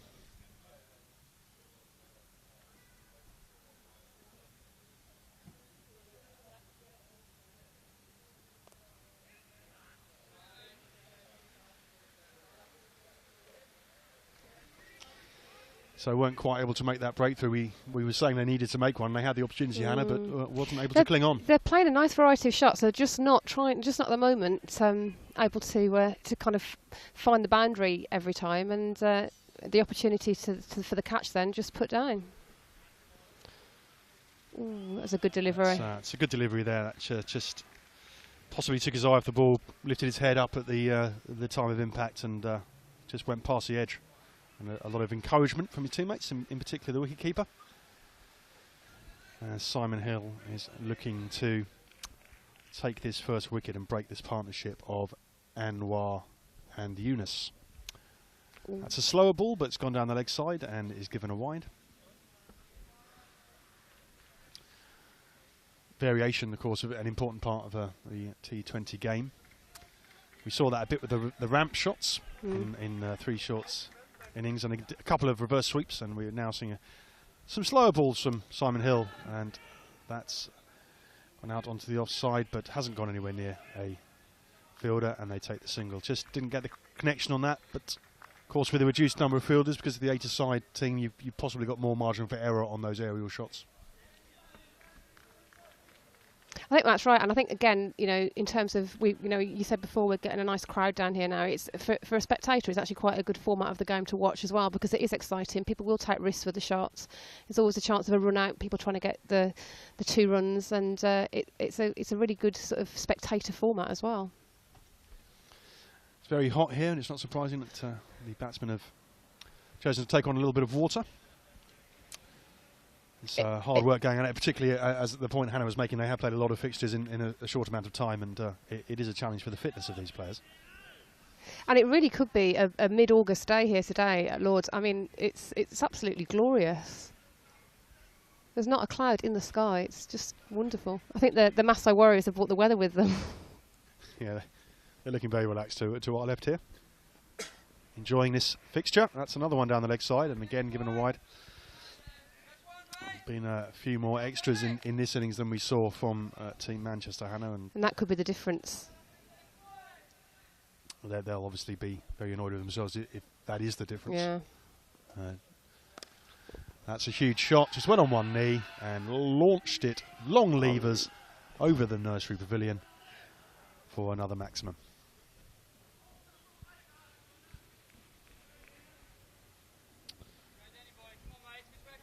So it takes the score on to 41 only in the 6th over, so they're well above the run rate, and as we said before, 3 short. Need a wicket. O'Connor again, that's hit very hard down the ground, hits the sight screen in front of us on the first bounce. I suppose you could say half a chance at a caught and bowled. No, you couldn't really. Went past him about 100 miles an hour. Yeah, it was very quick. And I think you and I are both glad that sight screen's there. Yeah, he's playing with a lot of timing. That's a good ball. Just a little bit of variation. Bowls the Yorker. Just dug out onto the offside. Good comeback there from O'Connor. So Cameron Yunus has been looking in great form. Has moved to 29. O'Connor again. That's a 6 down the ground. Ooh. That hits the second row of the seats behind us here at the MCC Cricket Academy. And they need to get him out pretty quick, I think. Otherwise, this could be over quite quickly, I think. Yeah, well, of course, I guess he'll get to his. If he goes on at this rate, he'll get to his 50 and have to retire. So he's moved on to 35.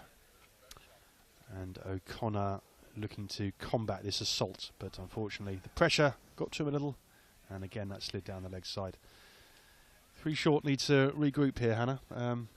Possibly the fielders G up, just remind themselves to play the basics well.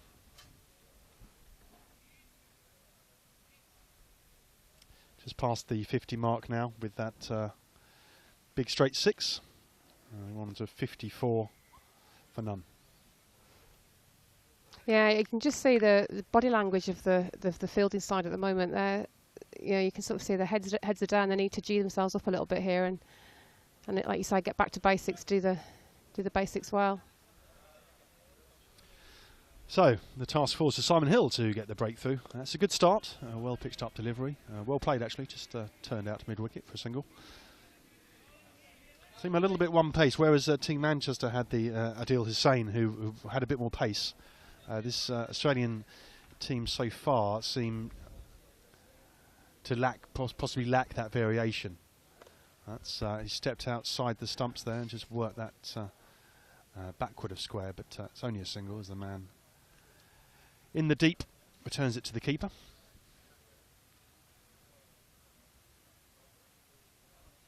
Yeah, they look to be a talented opening pair, Yunus and Anwar.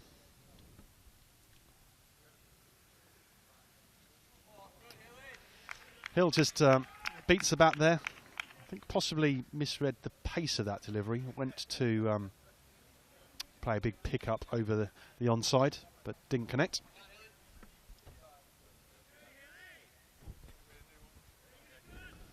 A lot of banter amongst the fielding team now. I think they're picking up what we said, Hannah, that they need a lot of encouragement here, as that's just driven backward of square for a single. They must have obviously have built up a lot of camaraderie in this team. We were hearing earlier about their tour to England and where they've been. They watched the national team play, and they've been watching Finch's fireworks. Hill again. This has been a good over so far. And that's only going to be a single 2 as it's hit down to long on. Yeah, I think one of the things that was really evident at the dinner last night was just how much fun they've had during their time here. You know, all the teams, and the sort of friendships and the relationships that they've built up with the other sides as well. And it was a really nice atmosphere last night. You know, the camaraderie was there, the banter was there, and it's about those experiences, isn't it? You know, travelling to another country to do something that you love doing, that you enjoy doing, but also with the opportunity to play here at Lords. It's a really sort of fantastic event that's put on. Yeah, I'd certainly agree with that. And as you've said, the atmosphere here is very friendly. Both sets of supporters clapping the key incidents as Lang is on to bowl, and that's played down to long on again for another single.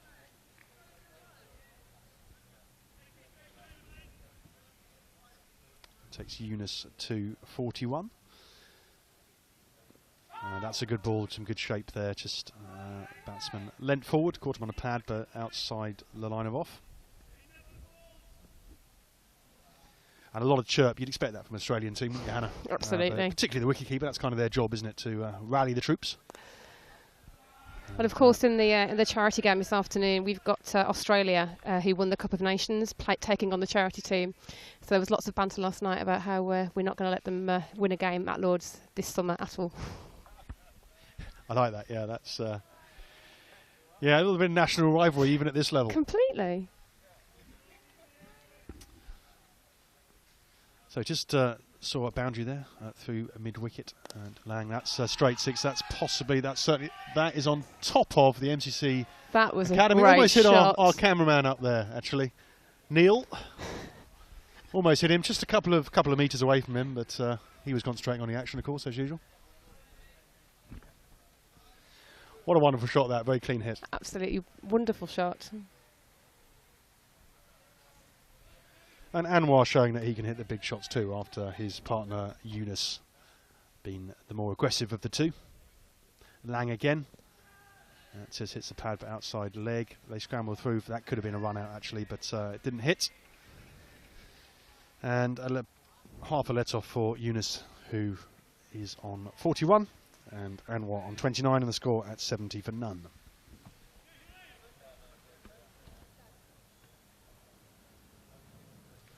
So Team Manchester look well set here, Hannah. Would you back them from here? Yeah, I think unless we get a couple of quick wickets now from the Australian side, it's looking like a victory for the Manchester side. Long way to go yet, of course, and as we know in this format, a couple of wickets can change the complexion of the game completely, and that's what 3 short will be hoping for. But that's down the ground again, and that is 6, a nice flat low 6. Catches it off the fence, but I don't think that's one of the last man stands balls. I don't think it is, but he's certainly celebrating as if he's caught it. Lydon Gibbons there.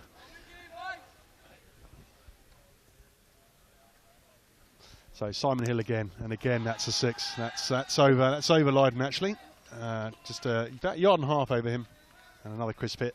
Unfortunately, length balls at this pace are not going to do the trick against batting of this calibre.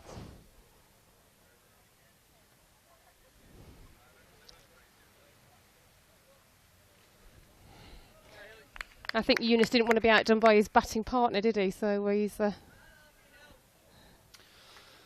it's been raining 6s. No rain in the air, but it's been raining 6s. Just really has been a demonstration of some top quality batting from the English team.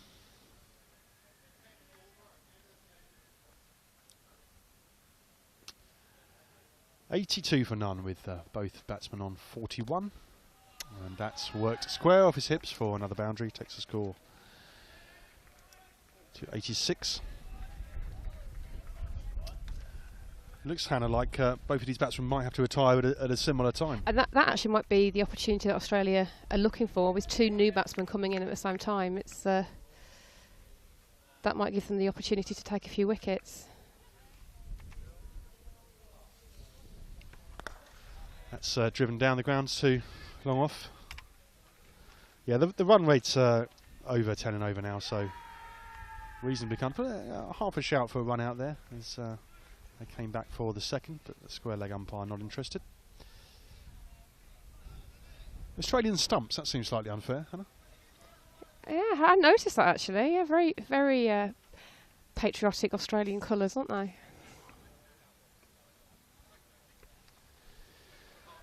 So the Australians desperate for a breakthrough, as we've said, as Simon Hill continues with both of these batsmen close to the 50 mark, where of course they'll have to retire and give someone else a go.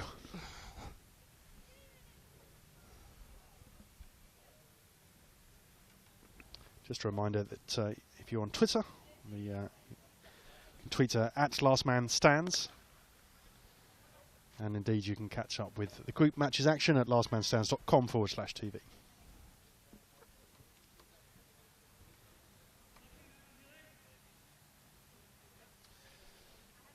So, over halfway there, Hannah, and looking well set, as we've said. But I think, as you rightly pointed out, that time when the batsmen retire, when 2 new batsmen to the crease, Australia will be a key couple of overs to see if they can make some breakthroughs. Because if they don't, this game is going to run away from them quite quickly. That's a good ball, Yorker, but managed to get a single off it, and it's just squeezed out into the offside off the bowling of Sam Lang.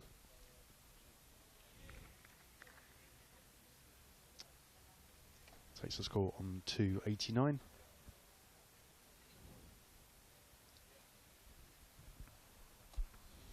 What's the other feature of Last Man Stands, Hannah, is from an individual's point of view, you get an individual player rating, as that's played down to long on again. We've seen that shot very often in this innings. And the players can actually go onto the website, see their score, see where they rank in the world. And I think that's obviously very exciting from a player's point of view. Absolutely. Lang again, that's played. Could be a boundary, it is, just beats the O'Connor, I think it is, round there. And that's another boundary. And both batsmen on 47, so both a boundary away from needing to retire. And the score has moved on to 94 for none.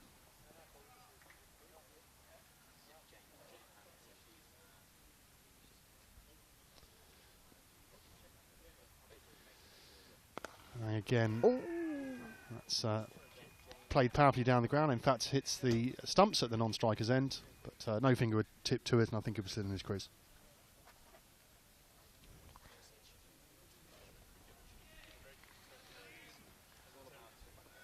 So strong effort here from Team Manchester, who restricted the Australian team to 167 when both captains said that 200 might be in the offing on this pitch, and they're making a very good chase of it so far. Led, of course, by the openers Anwar and Yunus, both on 47.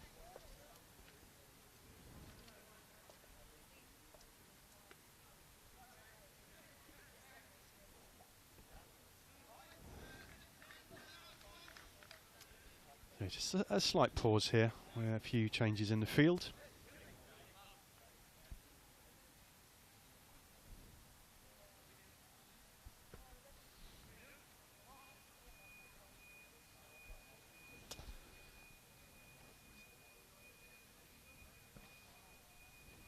So halfway stage of this innings, everything switches to the other side, and we now have 10 overs from the other end. One of the features of last man stands to ensure that those games can be fitted into 2 hours rather than 3 hours for a conventional T20.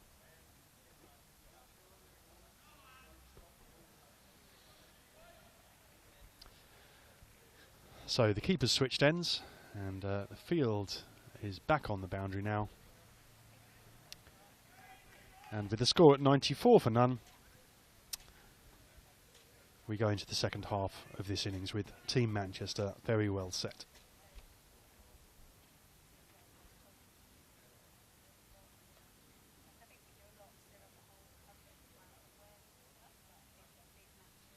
Just seen the trophy to our right, Hannah. That's something that the players will want to lift. It's a fabulous looking trophy. That's a good ball, just defended out onto the offside, but well run actually. The non-striking batsman called his partner through.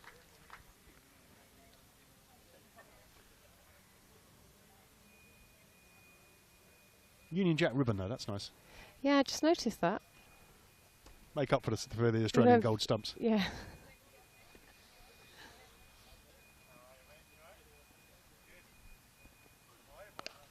That's a big shot down the ground, but it's possibly a chance of... No, it's cleared the man. For a minute there I thought that Long On might have a chance, but just went a couple of yards over his head. And he now has to retire because he's reached the 50 mark. And as we said, this will be an important passage of play as the new batsman comes into ground. Lovely gesture there actually, Hannah. Handshake there from the fielders.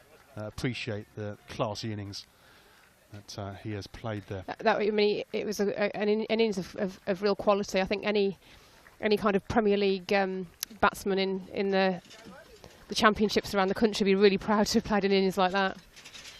Lancashire League's very strong, of course, and you know a lot of these players play league cricket, and that's tough quality cricket up there. Yeah.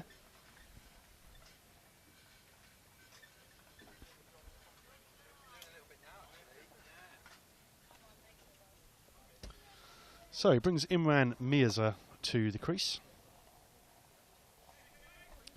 to join Anwar, with Yunus having retired after that excellent half-century. Just give me a chance to thank Hannah Weaver, who's been with us for the first half of this innings and has been talking about the Cricket Round the Boundaries charity. So best of luck with that, Hannah, and great to see you here today. Thank you very much.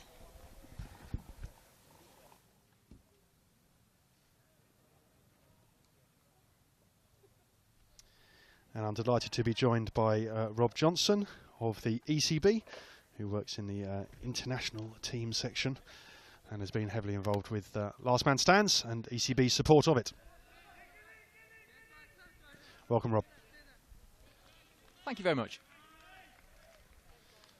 Enjoyable game so far. Quite tightly contested, although, of course, Team Manchester looking in a strong position here.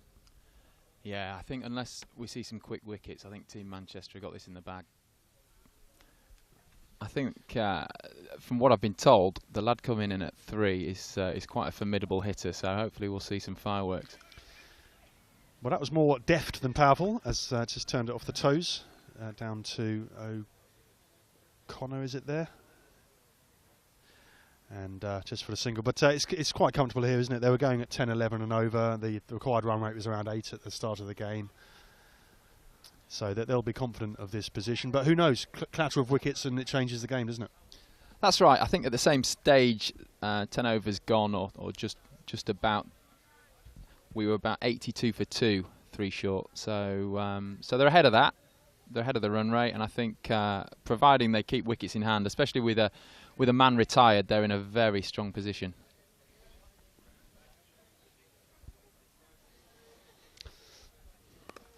That Mirzar crunching drive square, and that's a misfield, goes through him, and that's 4. That will be disappointing for the Aussie team, and indeed the bowler not pleased with that. Hands on hips.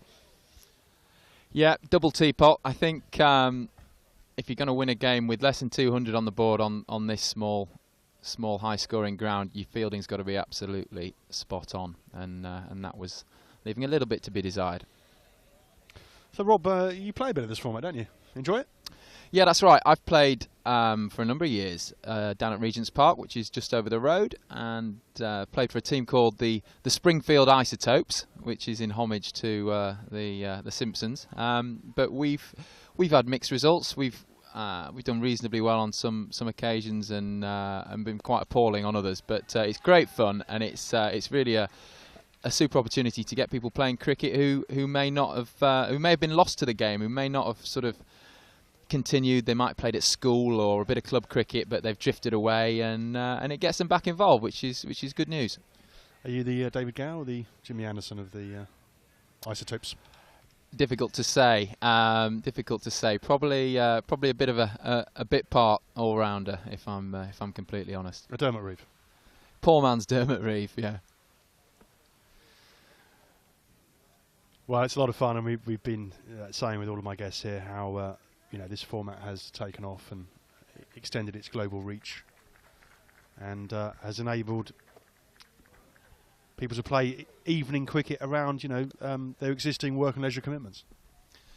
That's right. It's great fun, and if you go down to Regent's Park in the sort of height of summer, you'll see 4 or 5 or even 6 games running concurrently, which is amazing. It's great. It's great to watch, and a mixture of abilities and a mixture of standards, and some teams will have a few cold beverages on the pitch with them. But it's great. It's great fun, and you really do get a good cricketing product, I'd say. So while we've been talking, we've seen Anwar retire as he reached his 52, and has brought Ali Azmat to the crease to join Imran Mirza. So, as we were saying with Hannah earlier, this is potentially a good time for the Australian team to strike with players new to the crease. Yeah, I think it's vital. I think they're going to have to bowl them out. There's 8 overs to go, and not that many required in these circumstances on the Nursery Ground, which is quite small by cricketing standards. Obviously, all the boundary riders in place. Nobody saving a single, but they need to take a wicket, I'd say. Yeah, just took the pace off that, but just waited for it and just played it through mid-wicket for a single. This ground, Rob, used by the MCC young cricketers a lot. A lot of famous names have come through that academy. Yeah, that's right, and you'll see a number of people out on the MCC Nursery Ground from time to time. Obviously, leading into big games, be it Test cricket or county cricket, you'll often see the players out here warming up in the morning and in the days preceding an international game. So there's a number of opportunities for them to use grass nets or middle practice or. Well, that's beautifully timed, actually. Just hardly put anything on it at all. Just used the pace of the ball, just rolled with the delivery, played it backward a square for a 6. A bit of class in that shot, Rob.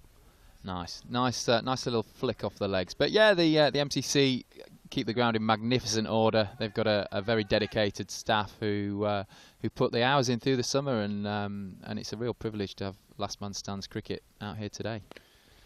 That's just played down the ground to the covers just for a single. Yeah, a Danish player, Freddie Clocker, used to be on the MCC Young Cricketers. And Freddie the Dane, yes. Exactly. Well, who also covered a tournament, European T20 qualifiers, and he hit a magnificent century in that.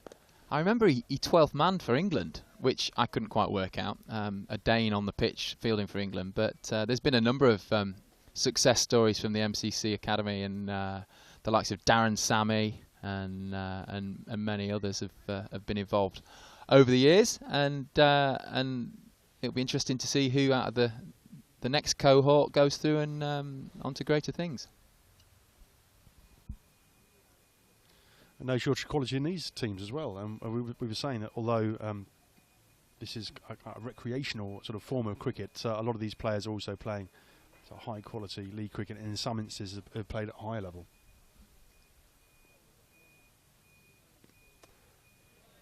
It's left, but not given a wide. I think the batsman might have hoped for one there, Mirza, but not given. Yeah, you don't see many leaves in LMS cricket, so you'd suggest that was on the cusp of a wide. But you do see some good players, and I think the standard in last man stands cricket, certainly in the World Championships, obviously is going to be very high. That's a good shot there. Just played through the covers, but well stopped. And with a prize of £10,000 up for grabs, I think that's an incentive for any cricketer to put themselves forward, and we're seeing some serious talent out there today. So just 43 required, Rob, here. Plenty of deliveries to come, and you'd expect Team Manchester to seal the first spot in the final. And 3 short, a lot of chat a few overs ago, but you sense they feel this is slipping away.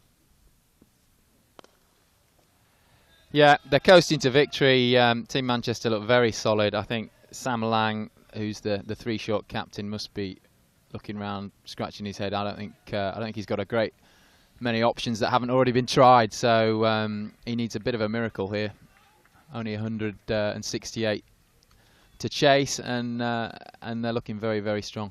And that was a crunching drive from Mirza, who held the posture. I think he enjoyed that one. That's a square drive. That should be stopped. That's slightly casual fielding there. Got a hand to it, and then cannoned off his knee and went for 4 anyway. Yeah, the wheels are coming off. I think they know it's the game is up. We could see this finish quite quickly, I think.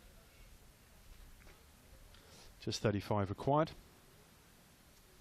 And both these batsmen have just picked up where the retirees, is that what we call them, have obviously produced a very solid platform, and they clearly have some talent all the way through that batting order. Yeah, and I think the right thing to do in last man stands cricket is to get at least one of your top order retired back in the shed, and then that takes a bit of pressure off the lads coming in at 3 and 4, and to get the opening pair retired is a real best case scenario. Wouldn't call it a shed, Rob. I mean, that's a beautiful pavilion over there. Yeah, it's a good shed. Well, we've just been saying, you know, the memories for these players of playing at Lords must be ones to cherish, isn't it, really, in addition to, of course, a prize for the final and just being part of the day. That's an interesting bowling action. Round armed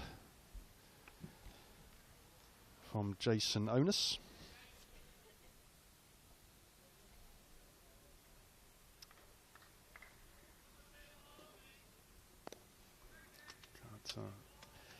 Just squirted that one out onto the onside by Asmat, and walked through for another single. This is very comfortable here from Team Manchester, and I think they've set their stall out here, haven't they? And the other semi-finalists will know they've got a challenge to get past this team. I think you hit the nail on the head. I think they're enjoying their chance to bat at Lords and making the most of it. It must be great fun out there in such a commanding position, and I suspect we might see a couple of them trying to clear the groundsman's house down the ground and get a few big hits to finish it in style. Well, not a bad perk of the job, that, is it? Nice little house in Lords in St John's Wood, quite an expensive neighbourhood. Very expensive neighbourhood round here, and yeah, you know that you're not really going to be able to skive off work if you live on site, I suppose. So always on call, and as I said, a very dedicated team of guys that look after the facilities here, which I think it's fair to say are probably second to none worldwide. So just having a look at the media centre on screen there, actually, Rob, really is a wonderful place to watch and report on cricket from. Your elevated view above the bowler, of course, so you get to see the movement of the ball and all of those things that you want to see when you're assessing cricket. Yeah, it was designed and produced in a boatyard, actually, the MCC Media Centre. So it's an unusual structure and made in a boatyard, and I think it's about 10 years old. Been sort of part of the ground for a little while now, and sort of offsets nicely the Grade 2 listed pavilion at the other end. So the old and the new, which is it was a bit of a hoo-ha, isn't it, amongst some of the members? But I think everyone accepts now that it's a very good combination. As you've said, that's a beautiful shot, just lifted over on the onside and hits the, I'm assuming they're perspex windows, because that didn't smash. Well, I think there's a little net. I think there's a little net hanging up there just to protect the facilities. But yeah, they're closing in on a well-earned victory here. Team Manchester, they've done well in the field, and there goes another required. one. That's another 6 lifted onto the roof of the nursery pavilion, and as Rob was saying, I think this could be over pretty soon with only 16 required. Yeah, they've played well, and I think they deserve it.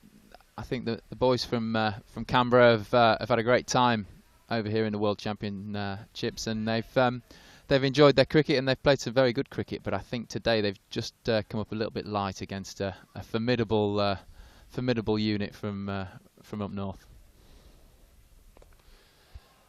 Just didn't quite get the connection on that one, but might think about 2 as the settle for 1. That's good fielding, actually. Good strong arm. Back to the bowler's end.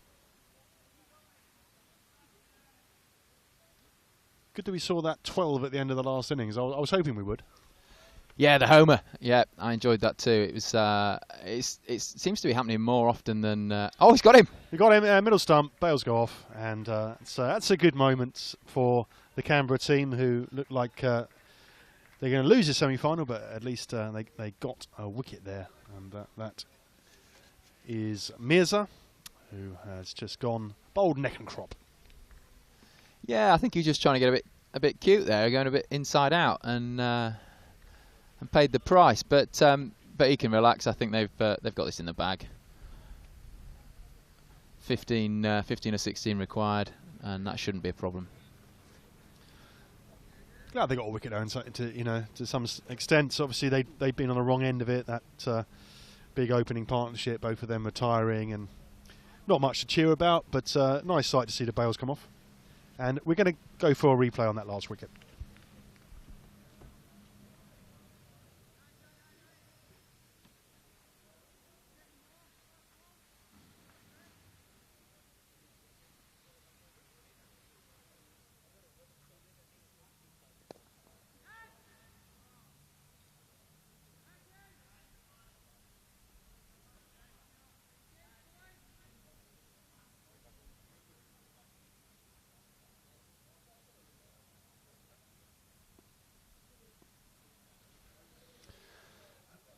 If there had been a one bounce rule, that would have been out, that last one. Well, we've got some quite funky rules. I wouldn't be surprised if they didn't bring that in for next year. The one-hand-one bounce, I think, would go quite well with the home run and the double play. We certainly used to have that in corridor cricket at university. Oh, that's big.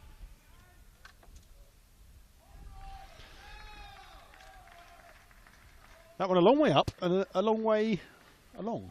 That might need to be retrieved from Mick's garden, I think.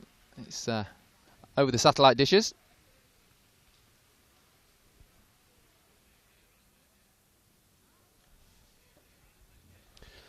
So, just one shot away from securing their place in this afternoon's final. Team Manchester, who have looked by far the strongest team in this first semi-final. That runs a tempted sweep shot, doesn't connect, but just dribbles away to come back for 2. So just 4 required.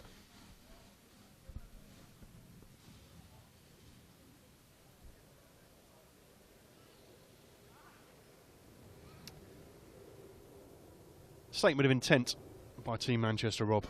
I think if anyone's going to beat them today, going to have to produce a performance. Yeah, I think they'll be pleased. They've done the first job, which was to get the semi-final out of the way and get to the final. So they can relax for a couple of hours and chill out and get themselves ready for a final against whoever it may be. But I don't think they'll be too complacent. I think they've done a great job, but a long way to go. Great to hear from any viewers on Twitter at Last Man Stands. Hope that you're watching, enjoying it. I'm sure you've got some views on who's gonna win this, what the performances have been. Perhaps you play yourself and want to make a comment on the format or the heroics of your team or team members. Yeah, I'm told we've got quite a following in South Africa today, which would be good to hear from them and see what they make of the great British sunshine.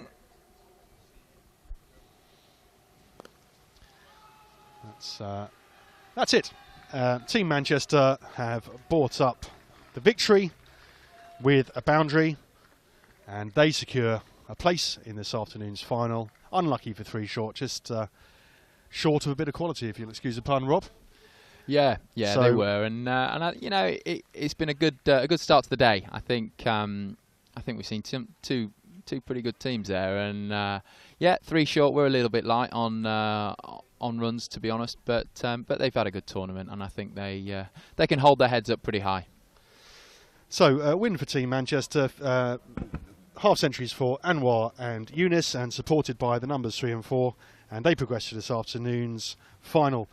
We'll be back in 10 minutes before the next match at 12:05, where we'll have live coverage of the second semi-final.